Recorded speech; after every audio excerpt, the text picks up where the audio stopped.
Hey guys.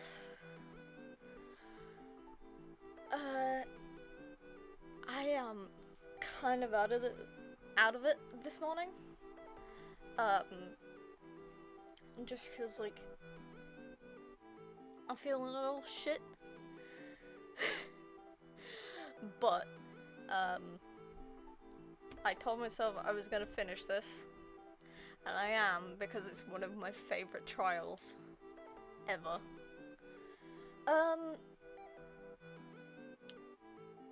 I did spin the wheel, and it did land on art.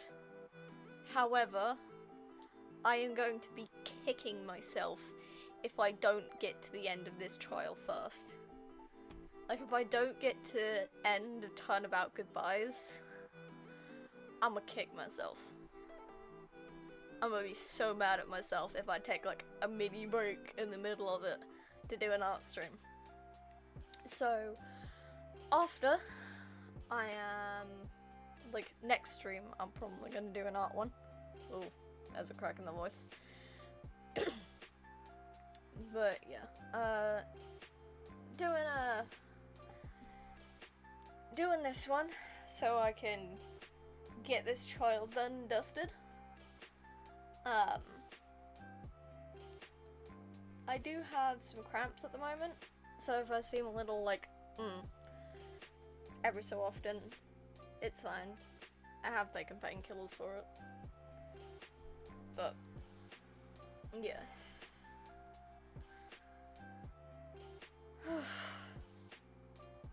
Guess we should get into it, huh? I don't have much to talk about. Actually, hang on. I do have some stuff to talk about.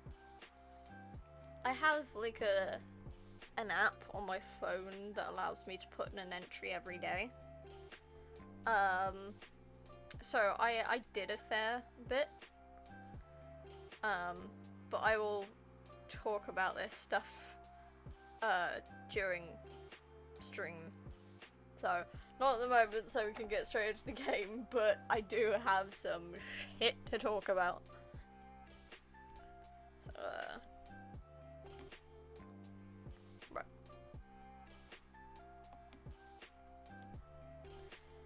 We will pause this, and then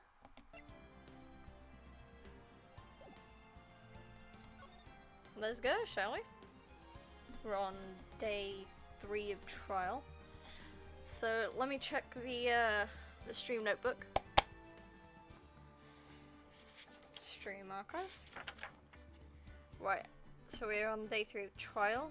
We just got the DL-6 file, so we just collected the stuff for that.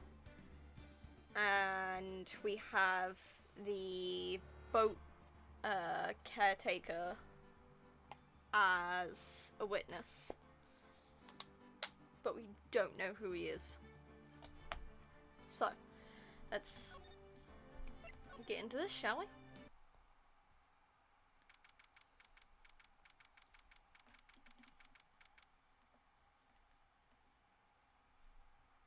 Mudsdale escaped. Damn. Mudsdale is actually a pretty good Pokemon. At least, you know, riding around on it. Because you can do that in Ultra Sun. Ah yes, Manfred von Fuckface.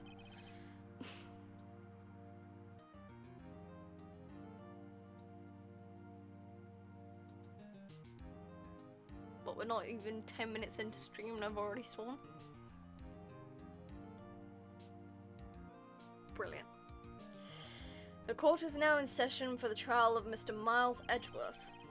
The defense is ready, Your Honor. Very well. Apparently the prosecution is also ready. Who is the judge here anyway? Mr. Von Karma, your opening statement. Very well. No opening statements, so... Not so fast, Judge. I was taking a meaningful pause before speaking. Sure you were, buddy. Right, of course. A prediction. Today's trial will end 3 minutes from now.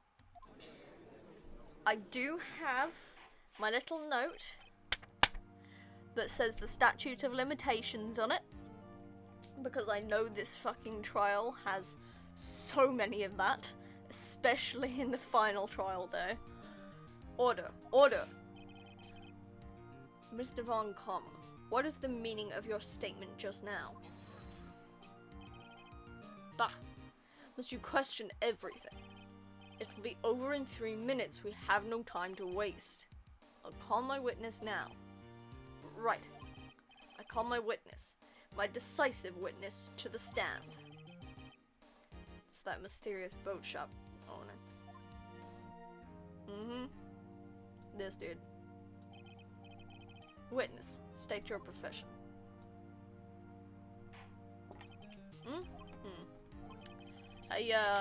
I'm the proprietor of the restaurant, the Wet Noodle at Gourd Lake.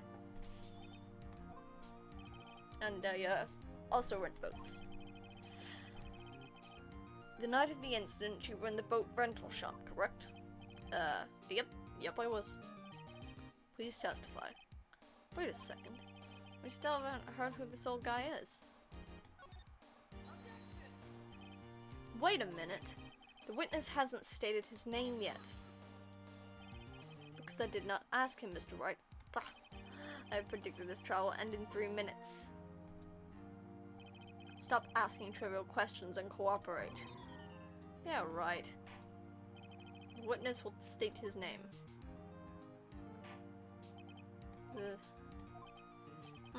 Well, I'm not really sure. Yep. What do you mean? My, memory. Your Honor, the witness does not remember anything beyond the last several years. Ergo, he cannot recall his own name. I thought you would have probably heard your name over the last couple of years. He couldn't have made up like a false one or something? You can't recall, you say? Yes, but the incident in question took place 3 days ago. He can testify. Very well. Let's hear his testimony then, shall we? Witness?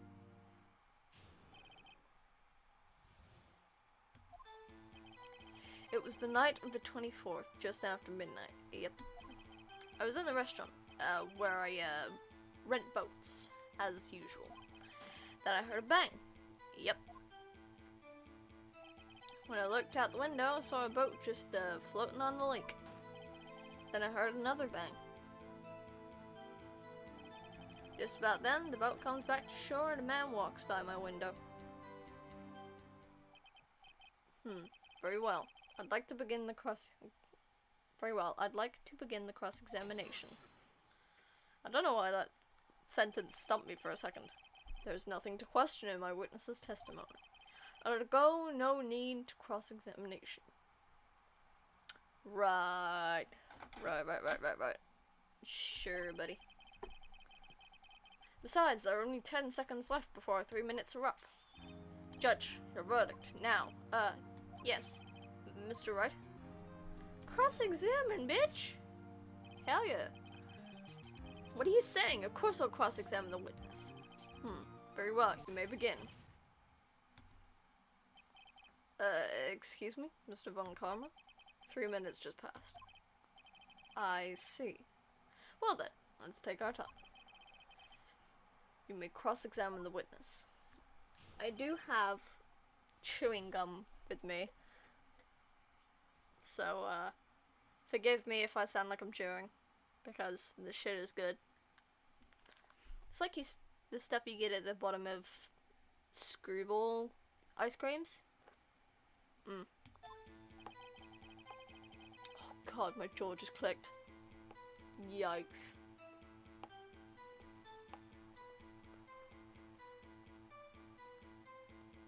Christ. Oh, press on everything.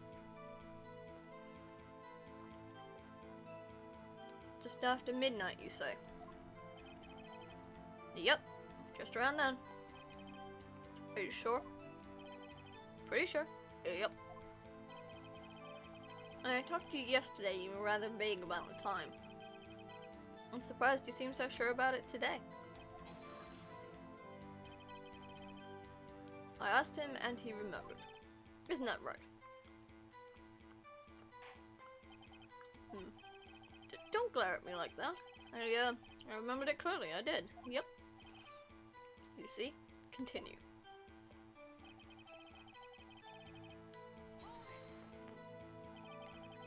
Is there anyone who can verify that? Well, I guess Molly could. That's not good enough for a court of law. What the fuck did I just say? It's not good enough for a court of law. My brain doesn't know whether I want to be American or British at the moment. Mr. Wright, exactly what's not good enough? Your Honor, this Polly is a parrot. A parrot. Don't be so hard on the girl, Keithy boy. Keith. The prosecution concedes that we cannot prove the witness was in the shop. Witness, please continue.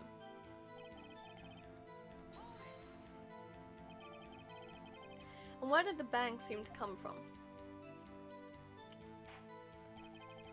From the lake, I figure. Are you certain? Yep. Good. Continue.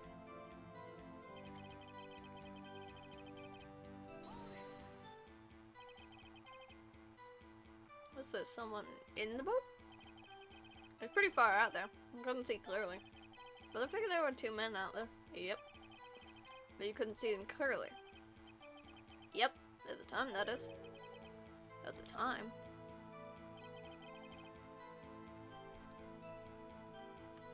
Hey yo, hang on a second.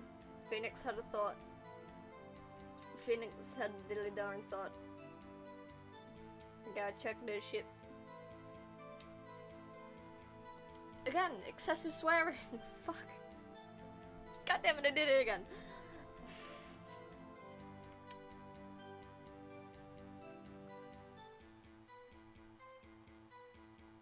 Okay.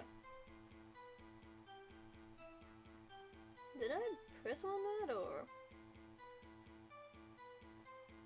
No?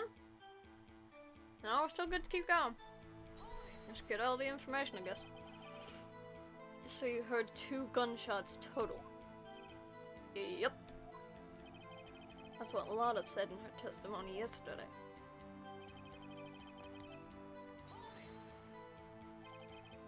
By your window. Yep, by my window. Right outside the window of my little shack. And could you see the man's face? Well, the fog was pretty darn thick, but he was right there in front of me. I saw him. This is a rather important detail. Please add it to your testimony. I have a bad feeling about this.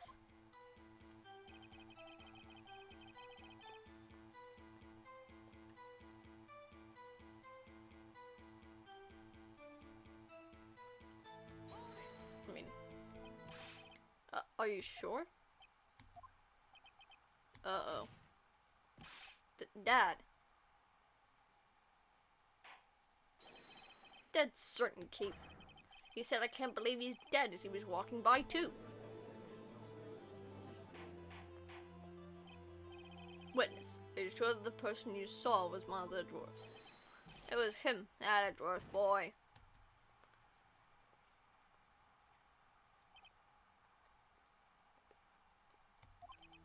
This sounds like decisive evidence indeed.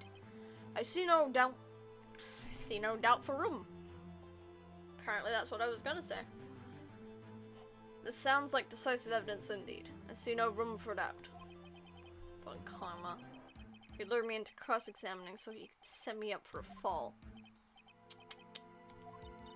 Nick! I don't like the way things are going here. Everyone in the courtroom is glaring at us. You better act quick or this trial's gonna be over.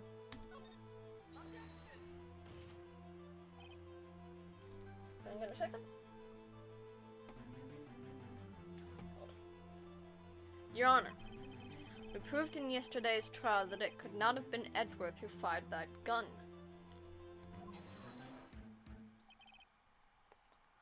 Mr. Wright, are you referring to the fingerprints from Edgeworth's right hand found on the gun, and the photograph showing a man firing with his left hand?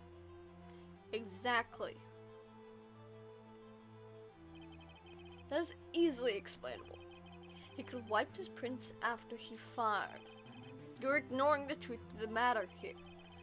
Everything in this witness's testimony is true. The judge is lost in thought. Alright, another objection. Your Honor, this witness claims that Edgeworth said, "I can't believe he's dead." His word is all we have. If you are telling a lie,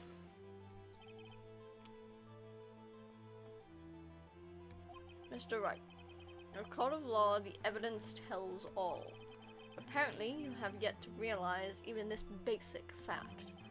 If you say his testimony is a lie, show us proof. Nick, do we have any evidence? It's no good. There's nothing I can do. Are you sure? To be honest, I don't know what to do anymore. Please, can you hear me, sis? Please, we need your help. Nick needs you. 3 minutes was perhaps too high an expectation. However, 15 minutes isn't bad. This must be a new record. Enough. The witness may leave the stand. May need to be just dragged away from the stand. Because that man fell asleep. This court sees no reason to further prolong the trial, nor is there any need for more time to decide the case against the defendant. This case is extremely clear. I see no room for misinterpretation of the facts. What? No!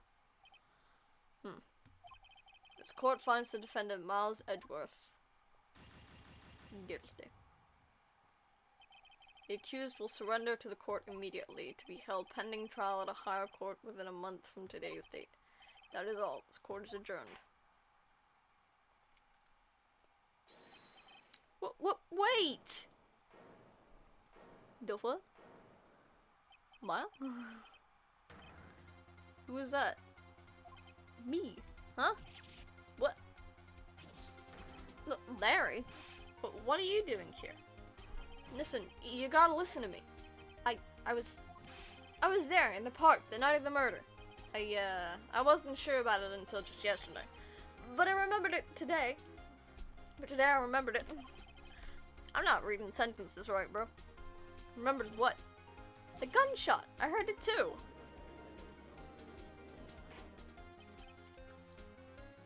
Order. What is the meaning of this? The verdict has been decided. I call for adjournment. One moment, Mr. Von Karma. So you say you heard a gunshot? Yeah, I did. A gunshot. That night. I was sitting here in the audience listening to the testimony when I realized something. Oh, God. Give me a second. I will slowly read it. I hope my ADHD brain processes this shit. Then I realized something he said was different from what I remember. There we go. Got it right. Anyhow, I can't just sit here and let you call Edgey a murderer.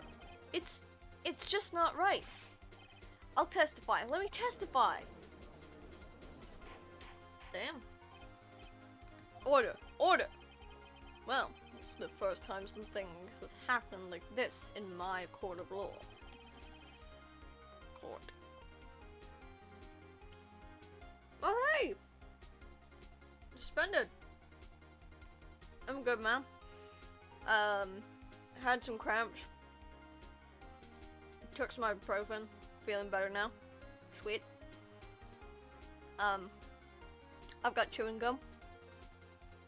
And I have my little note that has the statute of limitations on it, because I know that this flippin' trial, or the day trial after this, has so many mentions of the statute of limitations. What about you, dude? Oh man, shit happened to me this week. Yeah, the DL-6 thing. Doing good too. Cool. I had shit happen to me this week. I had some shit happen. It was a semi-eventful week. And the week coming counts to be eventful as well. I'm not quite sure how to proceed. Judge, you've already given your decision. I came from training 2 hours ago. Oh, cool.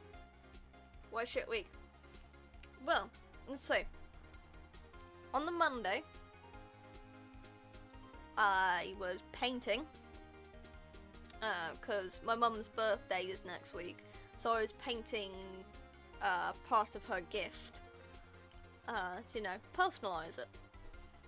And a box for little trinkets and stuff that I'm gonna give my significant other when we finally meet up. And I was like putting shit away, and I was wiping down one of the glass placemats we have on the table where I was painting, because I got flecks of paint everywhere. So I was wiping it down, and all of a sudden the whole fucking thing just explodes. It literally just projectile explodes. My mum said it looked like safety glass. Like, when a windscreen on a car cracks. She said it looked like that. Or it did the same thing. So, like, that was, yeah, safety glass. It's supposed to be. Thing is, this is a 20-year-old, like, glass placemat that's supposed to be used for, like, eating food on. Or putting your plate on. It's not safety glass. It was, like, half a centimeter thick. Oh, no, actually, it probably would have been... Oof. Actually, no, yeah, about half a centimeter thick. I've got a ruler near me, so... It's supposed to be, but this wasn't. Yeah, it wasn't. It exploded, so it got glass all over the table, all over me, all over the chairs around the table, on the floor. And a couple pieces managed to nick me. Like, I got, like, a quick nick on the wrist and a couple on my fingers. I'm fine now. I got the glass shards out. They're healing. They're almost gone now since it happened on Monday. But, like, dude, it scared the living shit out of me. Because there were no cracks. I was putting no pressure on it. I was just wiping a lukewarm, soapy water, like, cloth over this, like, glass mat to get the paint off. And all of a sudden, it just exploded. Why do you put a plate on a glass mat? Wouldn't that squeak a lot? You'd think it would. But it doesn't. We've been using them for years. And in all fairness, they are A, 20 years old, and B, started recently putting them in the dishwasher. And Mum mentioned that, like, putting them in the dishwasher may have jeopardized the integrity of the glass. Like, the strength of it. Because they're not really designed to go in the dishwasher. They're glass placemats. They're not for, like, drinking and stuff. Like, they don't have that same strength. So, the trial is over. Nick! Yeah, not a utensil. It just exploded, dude. Scared the shit out of me. I had to, like, clean everything. I, like, hoovered the floor, I hoovered the chairs, I hoovered the fucking table. Like, and the placemats. You don't want to know. It's just, oh my god, man. It drove me nuts. It took me like 2 hours to get all of it. And then I had to clean down everything as well. I had to still, like, wipe down the table to get all the paint off. Yeah, it seems fun. Yeah, wasn't it just? It was so irritating. I did manage to hide the gift before the placemat exploded. Because I was putting the stuff away. So I put all my stuff away first. And then I was going to clean down the table. And as I was cleaning down, like, the first placemat, it exploded. So, I don't know, man. We're down one placemat, but I don't think that's too bad. It could have been worse, mate. It could have been worse. Oh, did you use water? Yeah, like lukewarm. It wasn't like I was pouring like hot, like boiling water onto this glass placemat or anything. It was like lukewarm water with some, you know, dish soap on it, just to try and get off that paint. But like, dude. This is it. Larry's given us one final chance at this. She's right. If only it wasn't Larry. He could make things even worse. Mr. Edgeworth was just declared guilty, Nick. It doesn't get any worse. You're right. Okay. Your Honor, if there's another witness, it is our duty to hear him speak. Right here, right now. A waste of time. The verdict cannot be overturned. Allow me to speak my opinion. In all court proceedings, it is our duty to prevent an inaccurate verdict. In order to make sure no mistake has been made, every witness should be heard. What is this? I withdraw my previous verdict of guilty.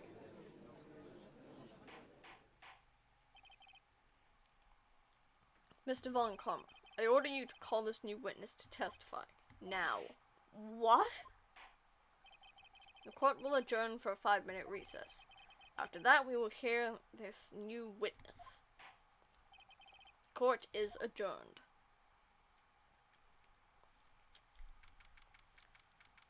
Von Karma is not gonna be happy about this shit, man. Whew. That was too close. Sorry to keep you on the edge of your seat like that, Edgeworth. Makes sense and no sense at the same time. I don't know what happened, because there were no cracking noises with, like, the placemat. There were no cracking noises. There were no, like, cracks in the glass. More sense than nonsense, though. It does. I mean, glass, it's 20-year-old glass that's been used, like, frequently. So, you know, it was bound to happen sooner or later. I just didn't expect it to happen while I was trying to clean up from painting. Oh. A dishwasher used some soap, maybe. No idea, man. Probably made the glass brittle.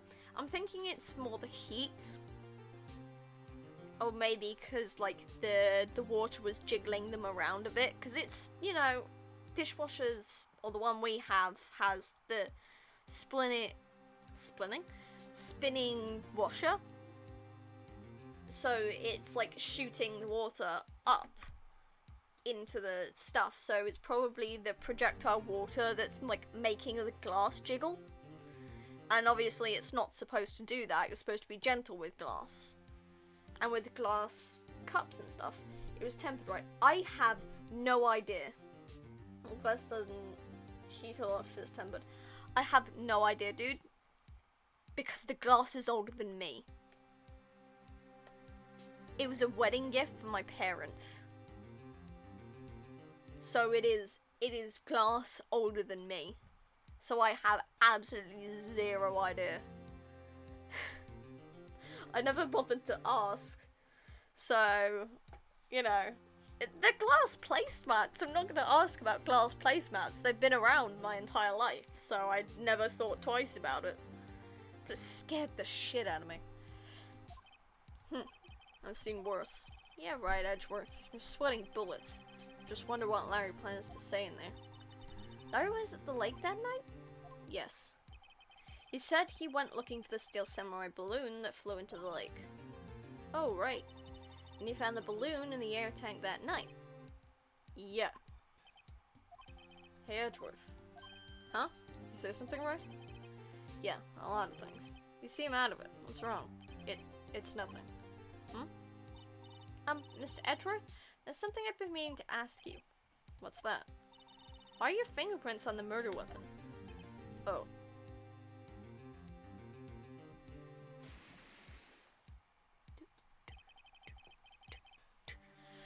When he fell into the lake, I went into a daze. I couldn't understand what had happened. I couldn't think straight. Then I saw the pistol lying on the floor of the boat in front of me. I picked it up without thinking. I didn't have a reason, really. I see. Right. Yeah. This might be our chance. Our chance? Von Karma has only ever run perfect trials. Perfect trials? Perfectly prepared witnesses, perfectly complete evidence. That's the secret to his success. The main issue with this is, why the hell are they standing on the boat? No, that's fair enough. I mean, have you ever tried to stand in a boat of that size? Like, I have, and that shit shakes. Like, it is unfucking stable. I tried standing in a canoe before. That was not a smart idea. I can tell you that. This is the first time he's ever had to deal with something unexpected. He has to let someone he hasn't even talked to testify before the court, and that someone is Larry. How do they balance on it? I know, right? That's so weird. What are you getting at? It's likely his testimony will be full of holes, right? That's right, Nick. No 10-minute trial this time. We'll milk this one for all it's worth. Hey, it was 15 minutes. 15! Everything's on Larry now. Muffin. I don't know some of the newer Pokemons.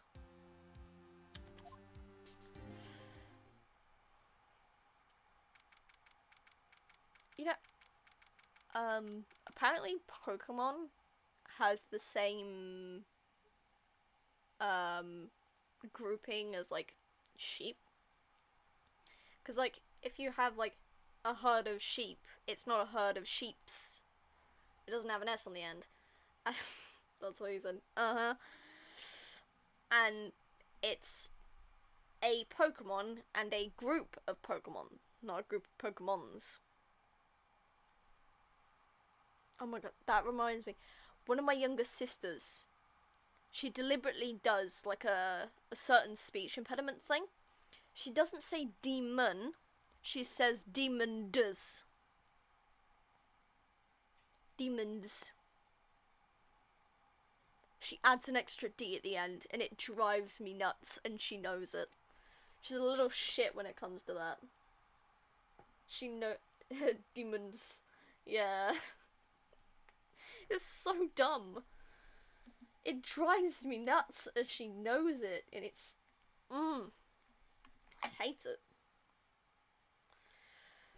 Ugh. Okay. Oh, my sister got her... It's the same sister that recently got her GCSE results. She did better than me. I will. Suspended. Dude. Court is now back in session. Witness, please testify to the court about everything you saw on the night of December 24th. Right, leave it to me.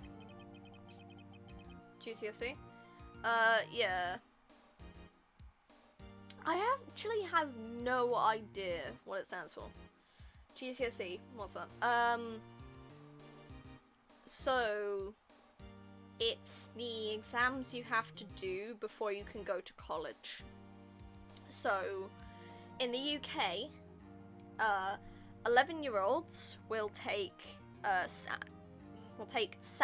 or SATs, to, get into a secondary school of choice. So, from, like, I think it was, like, 5 or 6 to 11, you're in primary school. And at the end of 11, or year 6 of school, matriculation? Call it matriculation exams. Okay, cool. But we have SATs at the end of year 11, not year 11, when you are 11, or year 6. Then you go through secondary school and you do your GCSEs, which are, you know, all of your different subjects and stuff. So you have, like, your unchangeable subjects, which are you know, your English, your math, your science. So those are ones you have to do. You don't have a choice. You have to do them. It's obligatory. Then you have to choose secondary subjects, which are either a foreign language, which is either Spanish or French in the secondary school she went to, or geography or history. And then you have tertiary subjects, which are all the rest of them. So you have to choose one or two of the secondary subjects, and then 3 backup subjects, or 3 other subjects and maybe a backup. And you have to do those to a total of like 6 different subjects, I think. 6 or 7 different subjects. And, you know, you get your results. So we have, it was, when I started secondary, still in the A, B, C, D, you know, stuff like that. But, like, midway through my secondary, they decided to change it to numbers instead. So 1 is, like, you basically did shit. A U means, like, U is effectively an F. Because U is like, we physically can't mark this, because either you have answered something incorrectly, or you haven't answered anything. So a 1 is exponentially shit, and a 9 is like top, like A or A star, or A plus technically. So it's like, 9s are brilliant, 1s are proper shit. I got 4s and 3s, which are like C's and D's. And my sister, she got 6s and 5s, which are like B's and C's. So there's like a higher C and a lower C, and she got like higher C's and B's. So she did really, really well. So, you know, I'm very proud of her for that, because she did better than me. So, you know, there's that. Very proud of her. But yeah, she got her results. She did well. She's going to be able to get into her course of choice, which I'm very glad for, because, you know, my parents would have killed me for those results. I barely passed, but, you know, Hannah did better than me. So, you know. 5 or 6 is considered good. Yeah. 5 and 6 is, like, considered pretty good. At least amongst my family, who's mostly averages, or, like, barely passing. Because my mum, technically, she had a, bachelor's, or something like that, because she was in another country by the time she was supposed to be taking her GCSEs. So she got a different qualification, and technically in her GCSEs she would have gotten a 4 in math. My mother is currently taking a master's in accounting. So the fact that my sister did better than her is ultimately very, very funny. But yeah, 5 or 6 is considered good. It's upper C's and B's. So, you know, not top of the class, but pretty freaking good. Please, Larry, don't mess this one up. I hate to admit it, but you're our last chance. Upper C's and B's aren't good here. Well, they're good for my family. We're not particularly good with tests and shit, considering my nana has ADHD, my mum has ADHD, and therefore my mother's 3 children, which is me and my 2 sisters, all have ADHD. So, as long as you pass, in my family, as long as you pass, it's good enough. At least that's my outlook on it. When Karma didn't even have time to prep his witness. I just hope Edgeworth is right about this being our big break. Well, he's gonna... Because I got 97 in my board maths, so that's 10th grade. That night, I was out in a boat on the lake. I was looking for something and I found it. So I quietly slipped the boat back in at the rental shop dock. Then, just as I was thinking about going home, I heard this bang. I looked out over the lake, but I didn't see a boat. So after I heard that single gunshot, I went home. Okay. Yeah. I honestly don't know much about different grading systems. But like, we take like GCSEs at 16, 15, 16 years old. And then we go college until 18. And then we have the choice of going to uni or just going straight into the workforce or maybe taking a gap year. I'm planning on going straight into the workforce because I don't want uni, because that would mean student debt, and I'm not up for that shit. I also have nothing I want to do at a uni level, so, you know. I'm finishing my final year of college. I took a 1-year course, and I'm currently in a 2-year course. So, I'm now going into the second year of my 2-year course, but my 3rd year of college. Luckily, because I started it, like,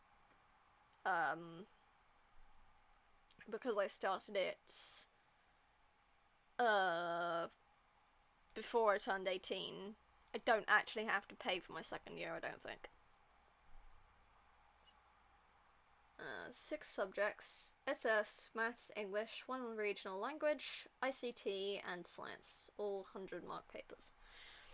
Okay, so I had to take English, Maths, and Science. Didn't have a choice. But with Science, you can either do double Science, which is like normal, or triple Science, which is like higher level Science. I took double, because I'm not that fucking smart. I then took Geography as my secondary, subject, even though I kind of wanted to do history, but both my parents have a geography degree. I thought they could help me. They did not. So I kind of regret taking geography and not doing history instead. And then I did IT, art, and I can't remember what else I did. Oh, what else did I do? Fuck, I can't remember what I did now. I know I did IT and art because I was interested in doing, like, programming, and I'm autistic. Can't remember what the other thing was. It wasn't DT. I wasn't cooking. I know that. God, what was it? I can't remember now. It's been like 2 years since I did my GCSEs. So, you know, I'm kind of out of it. There was an unusually vague testimony even for this court. In any case, Mr. Wright, you may begin your cross-examination. Yes, Your Honor. What's wrong, Nick? It's Larry. I have no idea what he's going to say if I press him. I'm a little scared. Well, we've come this far. There's no way to go but forward, Nick. That's dumbass. I took science till 12th with ICT. Studied a bit for the law school entrance exam, but did sports science instead. Yeah, I couldn't do PE, man. I couldn't do physical education. I am underweight and also incredibly unfit. And I hated PE when I was forced to do it. Oh god, I hated that shit. I dropped it as soon as I could.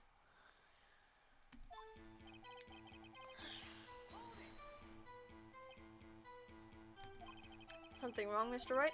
There were so many things wrong, I don't know where to begin. Well, okay. First of all, what time was it? Oh, it was after 11 when I went out in the boat. By that time, everyone had gone home for the night, so I waited until the coast was cleared, so to speak. And why were you out in a boat at such a late hour? Looking for something? Yeah. Speaking of it, our season's starting. Ooh, nice. Yeah. Mr. Butts, what was it you were looking for? What the witness was searching for is irrelevant. Most likely he was hunting for this Gording.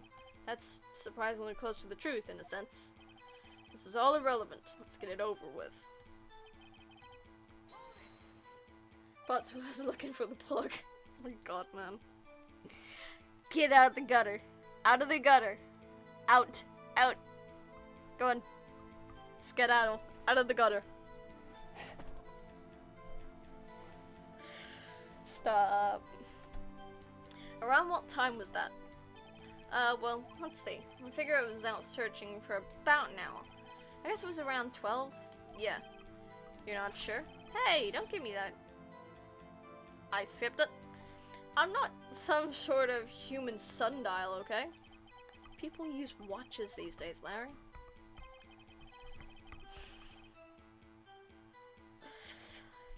Okay. Where did the sound come from? Yeah, well, I wasn't too sure about that. I looked around, you know? Did you look at the lake? Yeah, I looked. Looked out over the lake, but I didn't see a boat. Wasn't there a boat on the lake?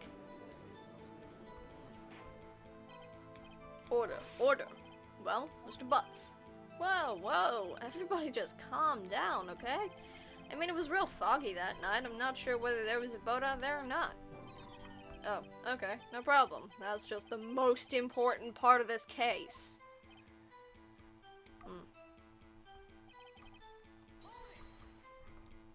So you only heard one bang, correct? Yeah. Huh. Well, Nick? It was a pretty wishy-washy testimony, wasn't it? Guess I could just start working on the contradictions. Sorry, I wish you could be more helpful. Butts is a dumb ass. I'll give you that one. I will give you that one, that was good. I wish I could be more helpful. I wish I could call my sister. Yeah, well, your sister's kind of out for tea at the moment. Hang on, you jackass. I have Lotta's testimony, don't I? Lotta's deposition. She heard 2 gunshots. There we go. Wait a sec, Larry. What? You only heard 1 bang? You sure? That's what I said. But missed a lot of her. English cannot English today. ADHD brain is taking over. Miss Lotta Hart testified yesterday that she heard 2 bangs, and the old man just now said the same thing. They both heard 2 gunshots that night. Huh? Were you even listening? English not Englishing today. Yeah. Were you even listening? Were you paying attention at all to what they said? Yo, Nick, please. Huh?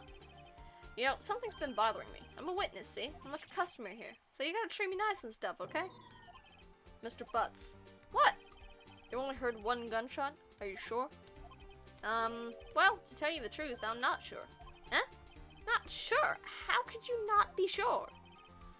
Yeah, well, I might have missed the other gunshot. I was, listening to something else.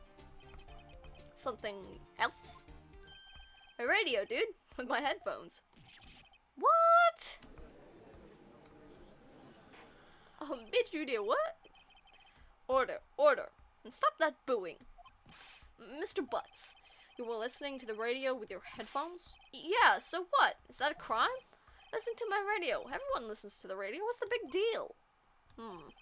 Mr. Von Karma, your opinion. Waste of time. I do not accept this witness nor his shoddy testimony. Well, Mr. Wright, should he continue the testimony? Hang on a second.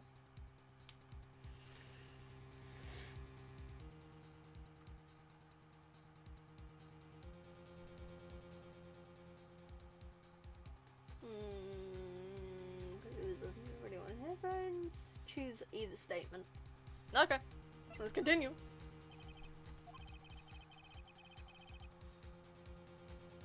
Please allow the witness to continue his testimony. Bah! Nothing is more pitiful than a lawyer who doesn't know when he's lost. Very well, Mr. Butts. No, hold on, I'll be over here. Okay.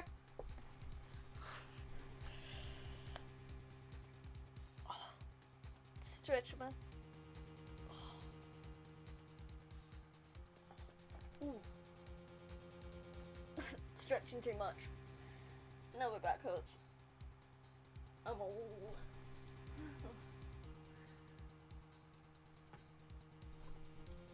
Old and broken. Please give your testimony and be sure to include details like your radio. Right, leave it to me. I wouldn't if there were any other way out of this, believe me.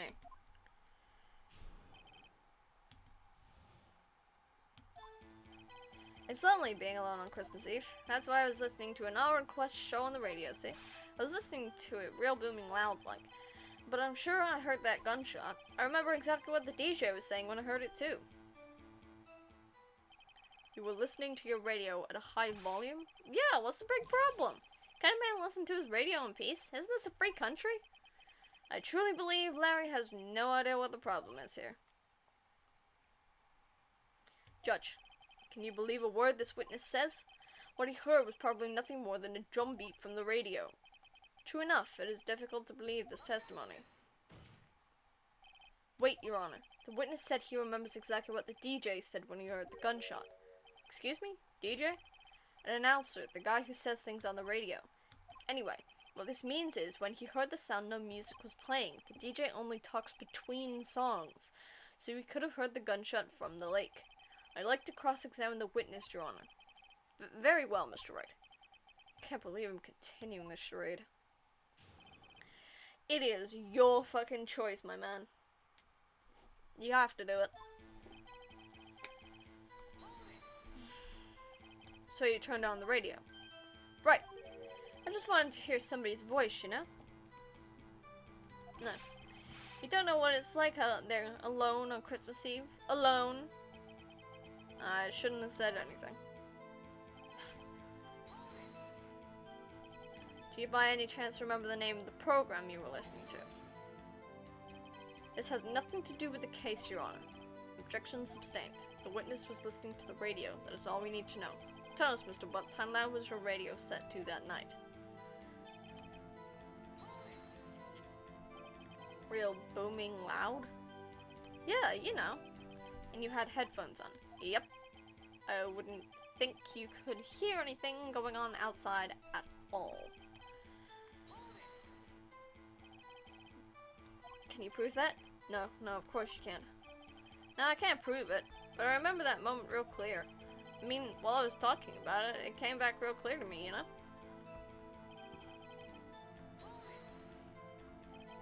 What did she say? Mr. Wright, please cease these pointless questions. What possible good could knowing what a radio DJ said do us? Indeed, Mr. Von Karma has a point. I'll allow the question only if you see some reason why we should care. We should care, because it might solidify a date. We should care, Your Honor. Of course we should. Why? Well, how do you know if we don't ask, Fine. Very well. Mr. Butts, please testify to the court. What was the radio announcer saying when you heard the gunshot? Hey, it's almost Christmas. I heard the gunshot. Are you sure? Of course I am. She had this real sexy voice. Maybe Von Karma was right. I'm not sure how that helped us at all. This is the most ludicrous testimony I've ever heard, but there's one gleaming ray of hope in there. Got to press it until we get to the bottom of what happened. Okay. Hang on. I gotta check Lotta's deposition again. Just after midnight. Okay. I'm gonna present Lotta's deposition because it says just after. Larry, are you absolutely sure what you're saying is correct? Huh? What's with the face? Huh? What's with the face? You look scary, dude. Hey, if you're trying to scare me, you better know I don't scare that easily. Is something the matter, Mr. Wright? Your Honor, did you hear what the witness just said? The DJ said, hey, it's almost Christmas when he heard the gunshot. Indeed, and almost Christmas means it wasn't Christmas. Do you realize what this means? When he heard the gunshot, it was still Christmas Eve. That seemed to be the case, yes. That contradicts the two testimonies we have heard so far, Your Honor. Both Miss Hart and the old man said it was after midnight when they heard the shots. In other words, when they heard the gunshots, it was already Christmas. This is a clear contradiction, Your Honor. I feel like I know the reason. Because if we go into this, and we go to the gun, it says fired 3 times. Order! Order! What does this mean? The 2 prior witnesses heard gunshots after midnight. However, this witness says he heard a gunshot before midnight. Judge, the answer is simple. The current witness is plainly mistaken. Just look at him. Suspicious. I mean, not wrong, man. He do be kind of suspicious. But what?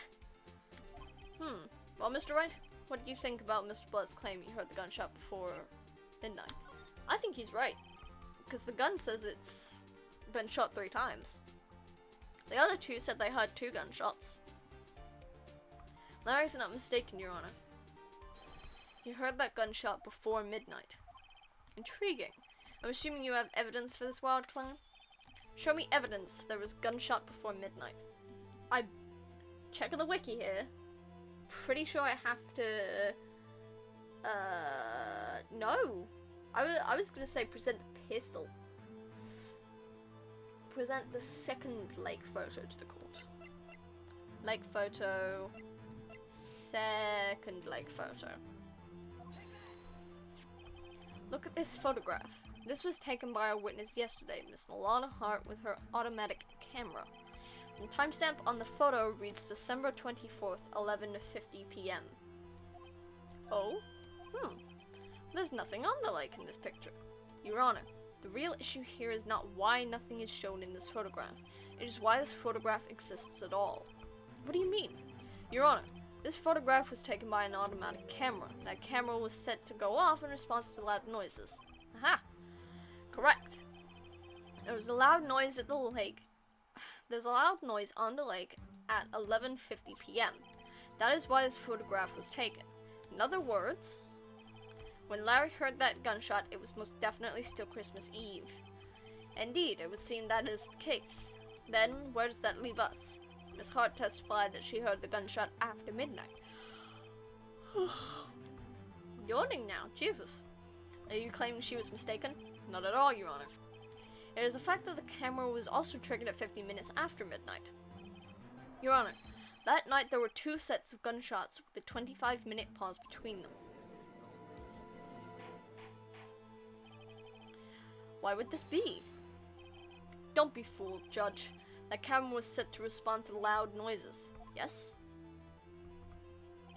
There is no proof that the loud noise at 11:50 was a gunshot. Why the witness could have sneezed, triggering the camera. Hey, my nose was clear that night, man. Clear. Well, Mr. Wright, there's no turning back now. Can you prove that the loud noise at 11:50 p.m. was indeed a gunshot? Please show the court evidence if you have any.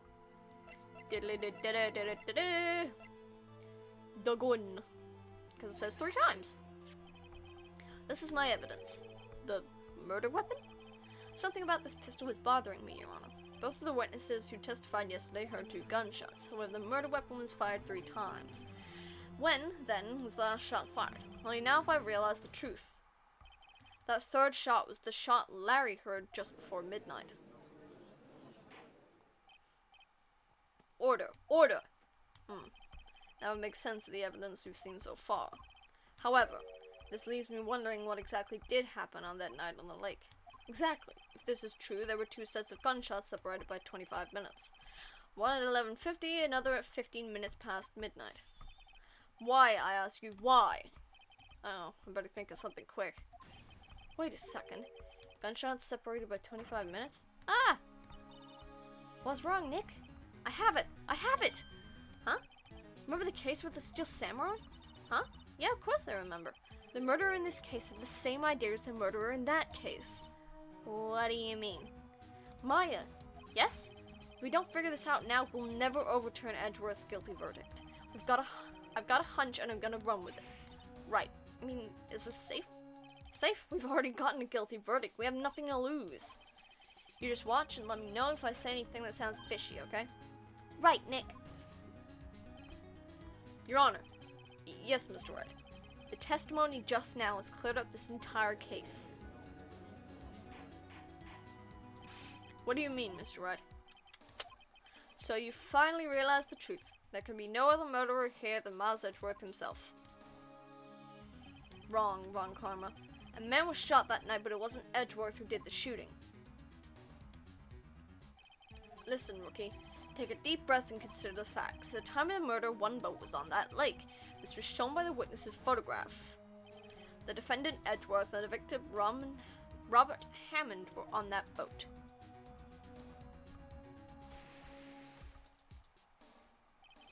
There was a gunshot fired on that boat and Robert Hammond fell into the lake.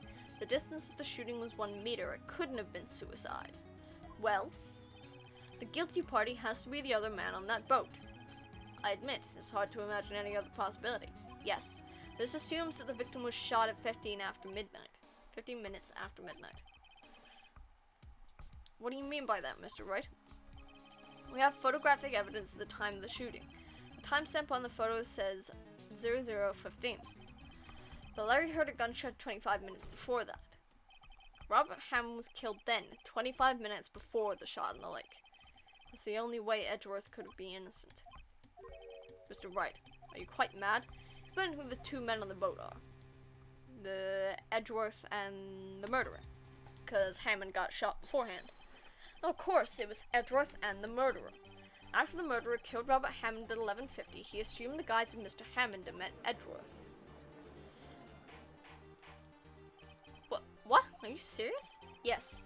Edgeworth won't tell us why he went to the lake that night. However, I have a hunch. That night, Robert Hammond called Edgeworth to the lake. But Edgeworth didn't know Robert Hammond's face that well. That's why he didn't suspect anything when the murderer took Robert Hammond's place. I'm not sure what to make of all this. Ludicrous. Mr. Wright, tell us the name of the murderer then.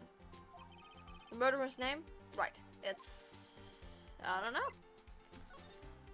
Actually, I don't know the murderer's name. You don't know? Bah! Again, you waste my time.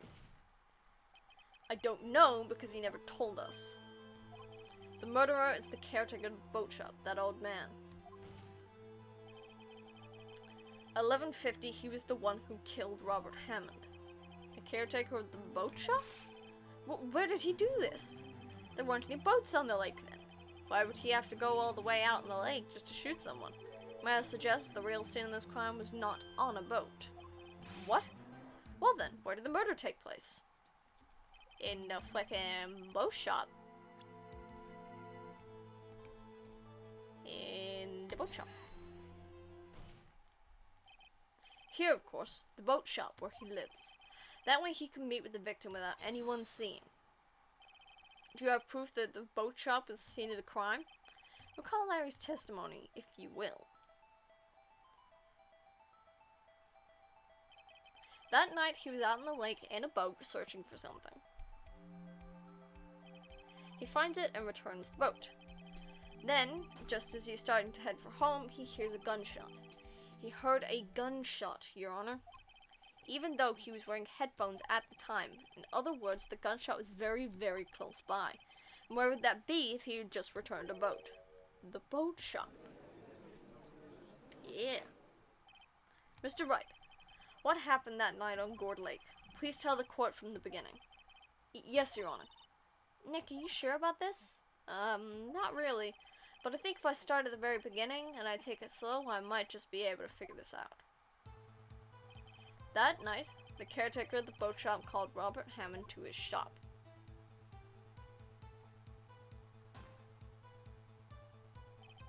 This was around 11:50.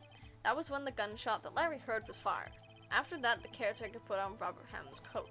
He became Robert Hammond. Then he got in the boat with Edgeworth and went out into the middle of the lake. Then who fired the pistol on the boat, Mr. Wright? Of course, it was the murderer who shot the pistol. He shot twice. Both missed Edgeworth on purpose. Wait a minute. Yes? Why would he shoot twice if he didn't mean to hit anyone? Details. Know this, Mr. Wright. The moment you run out of explanations is the moment you lose. Tell us why the murderer had to fire twice. To create a witness. I believe he shot twice to create a witness, Your Honor. Create a witness? The murderer lifts his pistol and fires one shot. Then it shows that anyone who heard the shot would look at the lake. Indeed, Miss Hart did exactly that after hearing the first gunshot. Next, the murderer waits a bit and he fires again. Then, the murderer jumps from the boat himself, leaving the pistol in the boat behind him. I see. To someone looking from the edge of the lake, it would appear that one of the men on the boat had shot the other. The murderer didn't know about the automatic camera, of course. That's why he shot twice to draw attention to the boat. Once you realize that, everything else falls into place. The boat shop caretaker swam back to his shop. Then he put Mr. Hammond's wet coat back on the body and threw the body into the lake. This is what happened, Your Honor. These are the events that transpired that night on Gourd Lake. No arguments. Bailiff, bring out the witness from before. The boat shop caretaker, quickly.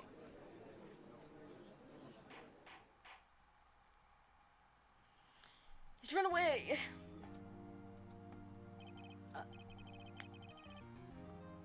Oh, gosh, twitch. Very well. While we are waiting for the caretaker, I would like to ask the defendant, Miles Edgeworth, a few questions. Mr. Edgeworth, please take the stand. Mr. Edgeworth, you heard what the defense has said? Yes. Well, why did you go to the lake that night? What Wright has said was mostly correct. Astonishingly so, actually. Yes. Several days ago I received a letter. The letter was signed Robert Hammond. He asked me to come to the boat shop by the lake at midnight on Christmas Eve. Ooh! I'm wondering if someone else wrote the letter as Robert Hammond and gave it to Edgeworth, and then did the reverse for Robert Hammond, like writing a letter as Edgeworth to Robert. And so that's why Robert went to the boat shop. He said he had something very important to discuss with me. Something important? I'm sorry, I can't say what it was. Your Honor, sir. Bailiff, we are conducting a trial here. I ask you remain quiet. The witness has disappeared. He isn't at the boat shop either. What? What should I do? Find him, quickly. We cannot allow him to get away.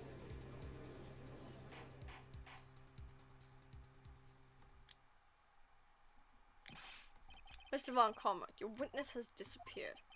A search warrant has already been issued. Goes without saying that I cannot declare a verdict under these circumstances. I will extend the trial until tomorrow, the final day allowed. I request the police department utilize all its forces to find that witness. Am I understood? One more thing. Just who's that boat shop caretaker? I think his identity has become very important to this trial. I want him, and I want to know who he is. Very well. Court is adjourned. Ooh. Yay, Nick! You did it! Yeah. Well, at least we got out from under that guilty verdict. And what about Larry? That was something else. Even Von Karman didn't know what to do with his testimony. Larry really helped us out. Sure, once I sifted through his unique testimony. Still, he did save us. I just wish our cases weren't so down to the wire all the time. I know what you mean. Sometimes I feel like it's us on trial instead of our clients. Edgeworth. Mr. Edgeworth? Did you say something? Don't look so pained. I mean, it looks like you're probably gonna get off the hook. You could try to smile just a little. Relax. I'm sorry, but I fear it's not over for me yet. What do you mean? Right. There's something that's been troubling me for a long time now, and I don't know whether or not to tell you. Edgeworth? No, there's so little time left. I want to tell you to get it off my chest, but I can't make up my mind. What is this about, Edgeworth? It's a nightmare I've had. A memory of a crime that I committed. A crime you committed? A memory of a murder.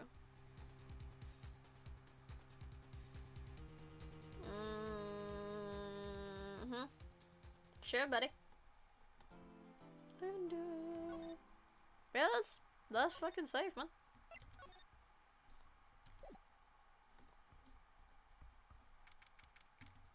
Okay. Now we are on to the final bit. What was Mr. Edgeworth talking about? A memory of a crime that I committed. A memory of murder. Do you really think Mr. Edgeworth killed? I don't believe it. Not Edgeworth. Some painful memory has been troubling him recently, but he never takes someone's life. Never. Nick. Yo, how's everyone doing? What'd you think of my performance today? I had him swooning in the aisles, huh, Maya? Swooning? Me? Oh, yes, I do remember feeling faint. Right on. Telling the truth, it was like love at first sight, right? Right, Nick? Huh? Me? Well, maybe my heart skipped a beat or two. I think you can do better than that. Come on, I saved Edgeworth in there, dude. Edgy. You guys should be bowing before me. Yeah, bow before your hero. Dude. You nearly fucked us over. You saved us, but you nearly fucked us over. Larry, you really helped out in the trial today. You did! If you weren't there, Larry, I'm sure Mr. Edgeworth would have been found guilty. But seriously, Nick. That bookshop caretaker guy is pretty suspicious, but Edgey ain't off the hook yet. Way to spoil the mood, Larry. I am just a guy sitting in the audience, you know? But from where I was sitting, Edgey seemed pretty edgy. I mean, can you really know he's telling the truth about that night? Nick? I don't know, but what I do know is I'm going to believe you two until the end. Just us two? Edgeworth and who else? You mean me, right? Nah, he means me. Right, Nick? Yeah, you, Larry. Not me. But why you, Larry? Huh? Actually, yeah, why me, Nick? Enough of the same treatment. Nick, why do you trust Mr. Edgeworth so much? I mean, he's changed recently, true. But when we first met him, he was kind of a jerk, don't you think? You didn't know him back then. Back when he wanted to become a defense attorney. Wait, was that when you two were classmates? Yeah, in grade school. They saved me. Miles and Larry. They saved me and I'll never forget it. That's why I became a defense attorney, you know? What? Hey, Larry, what's he talking about? Huh? Sorry, I kind of forgot. Okay, Nick, out with it. I'm gonna hear this story today and that's final. Okay. It's kind of a long story, so hang in there. It's the very end of 3rd grade. I was on trial. A class trial. A class trial? Yes, a class trial. She loves repeating shit. And it kinda get annoying. Remember, Larry? Spring, end of 3rd grade. A kid in our class got his lunch money stolen. Lunch money? Our school was pretty small. Every month, kids would bring in an envelope with money for lunch from home. Huh, I see. Anyway, this kid's envelope disappeared. $38 still inside. Oh yeah, now you mention it, I do remember that. Can see why you'd forget though. You were out of school that day. Anyway, the envelope had been stolen during PE class. I was coming down with a cold, so I skipped PE that day. I was the only one not in class. So, they thought you did it? Yeah, the kids in class said I should be put on trial. Trial? So the next day we held a classroom trial with me as the defendant. Defendant? I didn't do it. Guilty, he did it. Guilty, give me the money back. You're such a meanie. No one play with him. Just admit you did it. You can't hide the truth. Tell us the truth. We're not gonna play with you anymore. Yeah, no borrowing my eraser. You shouldn't be allowed in the relay race or on the library committee. Give me back my 50 cents I loaned you. Okay. Now, Phoenix, you know you shouldn't steal other people's money. It's not right. In the end, even the teacher thought I'd done it. Go over and apologize, Phoenix.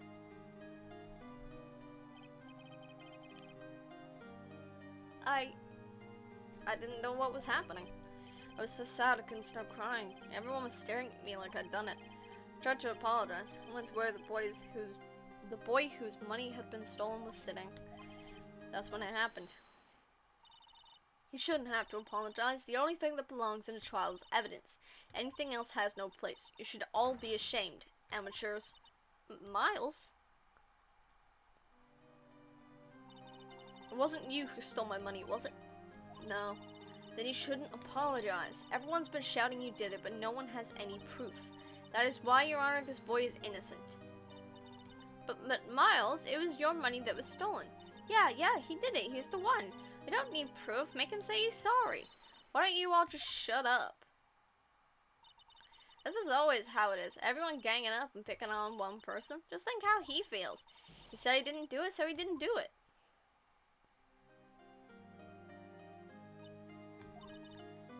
Very well. I will replace the money myself. This class trial is over. The fact that they actually rearranged the desk to look like a court of law is so dumb. That's how it happened. After that, the three of us were the best of friends. Wow, I had no idea.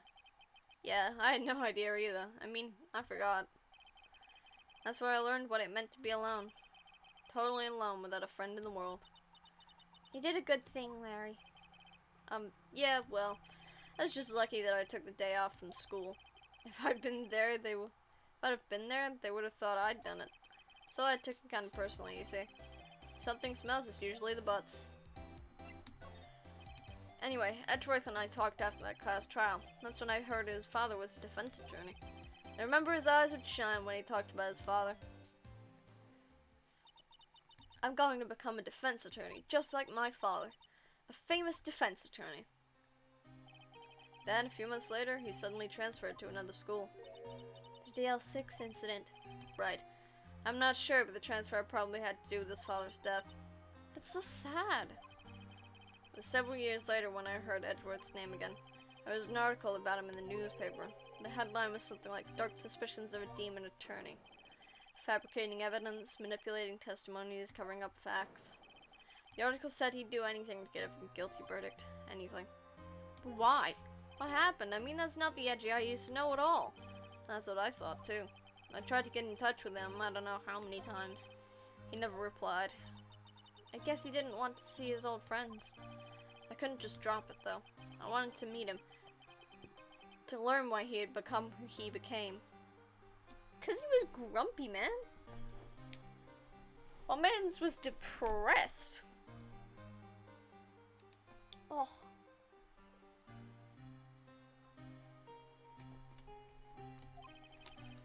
That's when I decided. Wait, you don't mean that's why? That's why you became a defense attorney? To meet Edgeworth? If I was a defense attorney, I knew he'd have to meet me whether or not he wanted to. Thing is, it's not easy to get into law school. Especially not a good law school. So, the fact that Phoenix went through all the trouble of, like, taking the entrance exam, like, doing all the classes, passing the classes, actually getting an attorney's badge, like, that's not something you do for just anybody. If I was a defense attorney, I knew he'd have to meet me whether or not he wanted to, in court. Edgeworth believed me and I believe in him. He's in pain and nobody's on his side. I'm the only one who knows the real Edgeworth. I'm the only one who can help him. Whoa, Nick. So is that why you helped me out for free? Yes. I helped you because I believed in you. Except I don't remember saying I'd do it for free. Aw, Nick. Nick! We have to save Mr. Edgeworth if it's the last thing we do, okay? Right. It very well may be. First there's that rental boat shop caretaker. We need to find out who or what he is. I'd settle for who. I guess I could clean out some of this evidence I no longer need. How much did you clean out? Did we get rid of a lot of deposition? We did. Okay. That's fine. Okay, let's go. So, where do we go? I have the feeling we go to the boat shop? I don't know, man.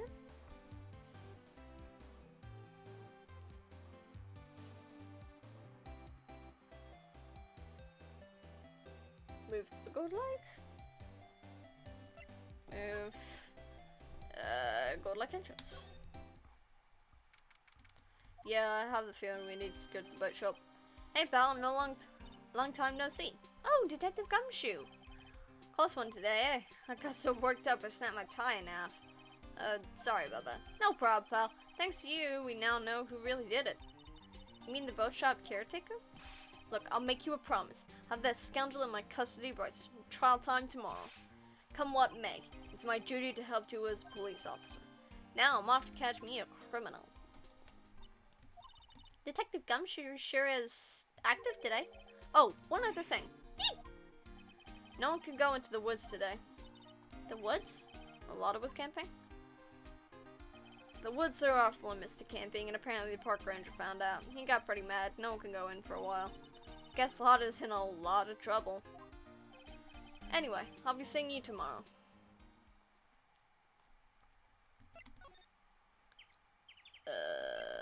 Public beach.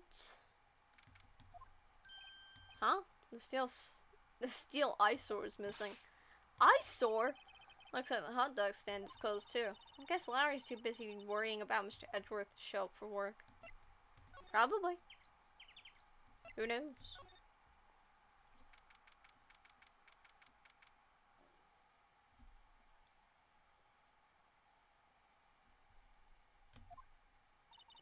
That old caretaker got away. Yep. I never imagined he might be the real murderer. I know that clearing of this road anywhere. Aha! Hello. What might you be doing here? Out for a walk, Ah, the days of my youth, like the scent of fresh lemon you see. My dude, you say that every time we see you. Mr. Grossberg, this is no time for idle reminiscing. Mr. Edgeworth's trial ends tomorrow. That is true, yes. But from what I saw of today's trial, Edgeworth should be fine, right? Well, I'm not so sure about that. Oh, what do you mean by that? Well, I'm not sure. Find anything out, come by my office at once. I may be able to offer you some assistance. What do you think Mr. Grossberg was doing here anyway? Who knows? Ooh. Can we open the safe now? Can we open the safe now? Please tell me we can open the safe now. Nobody's home. Hello. Hey, it's Polly. I wonder where your owner's gone, Polly. Hello. I can't believe he'd run off and leave his poor parrot to fend for herself. Hello. Please tell me we can open the fucking safe now. I want to open the safe. Give me safe. That reminds me, Nick. Polly here knows the number to the safe, right? Yeah, that's right. Polly, what's the number to the safe? 1228. Squat. Let's open it, Nick. Come on. I'm sure there isn't any money in there. Aww. But hey, he keeps it locked, right? So there must be something of value in there. I'm not so sure. Okay, Nick, let's see what's in there. I guess there might be a clue or two. The only thing in here is a letter. A letter? Oh, boring. There's no name or signature on this thing. It's handwritten in very precise, clear letters. Get your revenge on Miles Edgeworth. Nick! Why would Mr. Edgeworth's name be on there? How should I know? I'm gonna read the whole thing. Get revenge on Miles Edgeworth. It also says this is your last chance. Now is the time to get revenge on the two men who ruined your life. The rest of the letter goes on to describe the murder plot in detail. How to kill Robert Hammond and frame Edgeworth, calling Edgeworth out to the lake, getting on the boat, firing twice. This is exactly what I figured out today in court. It's all here in perfect detail. What do you think it means, Nick? I don't know, but it looks like these are the instructions for that caretaker. When he killed Robert Hammond and called out Edgeworth, he was following instructions.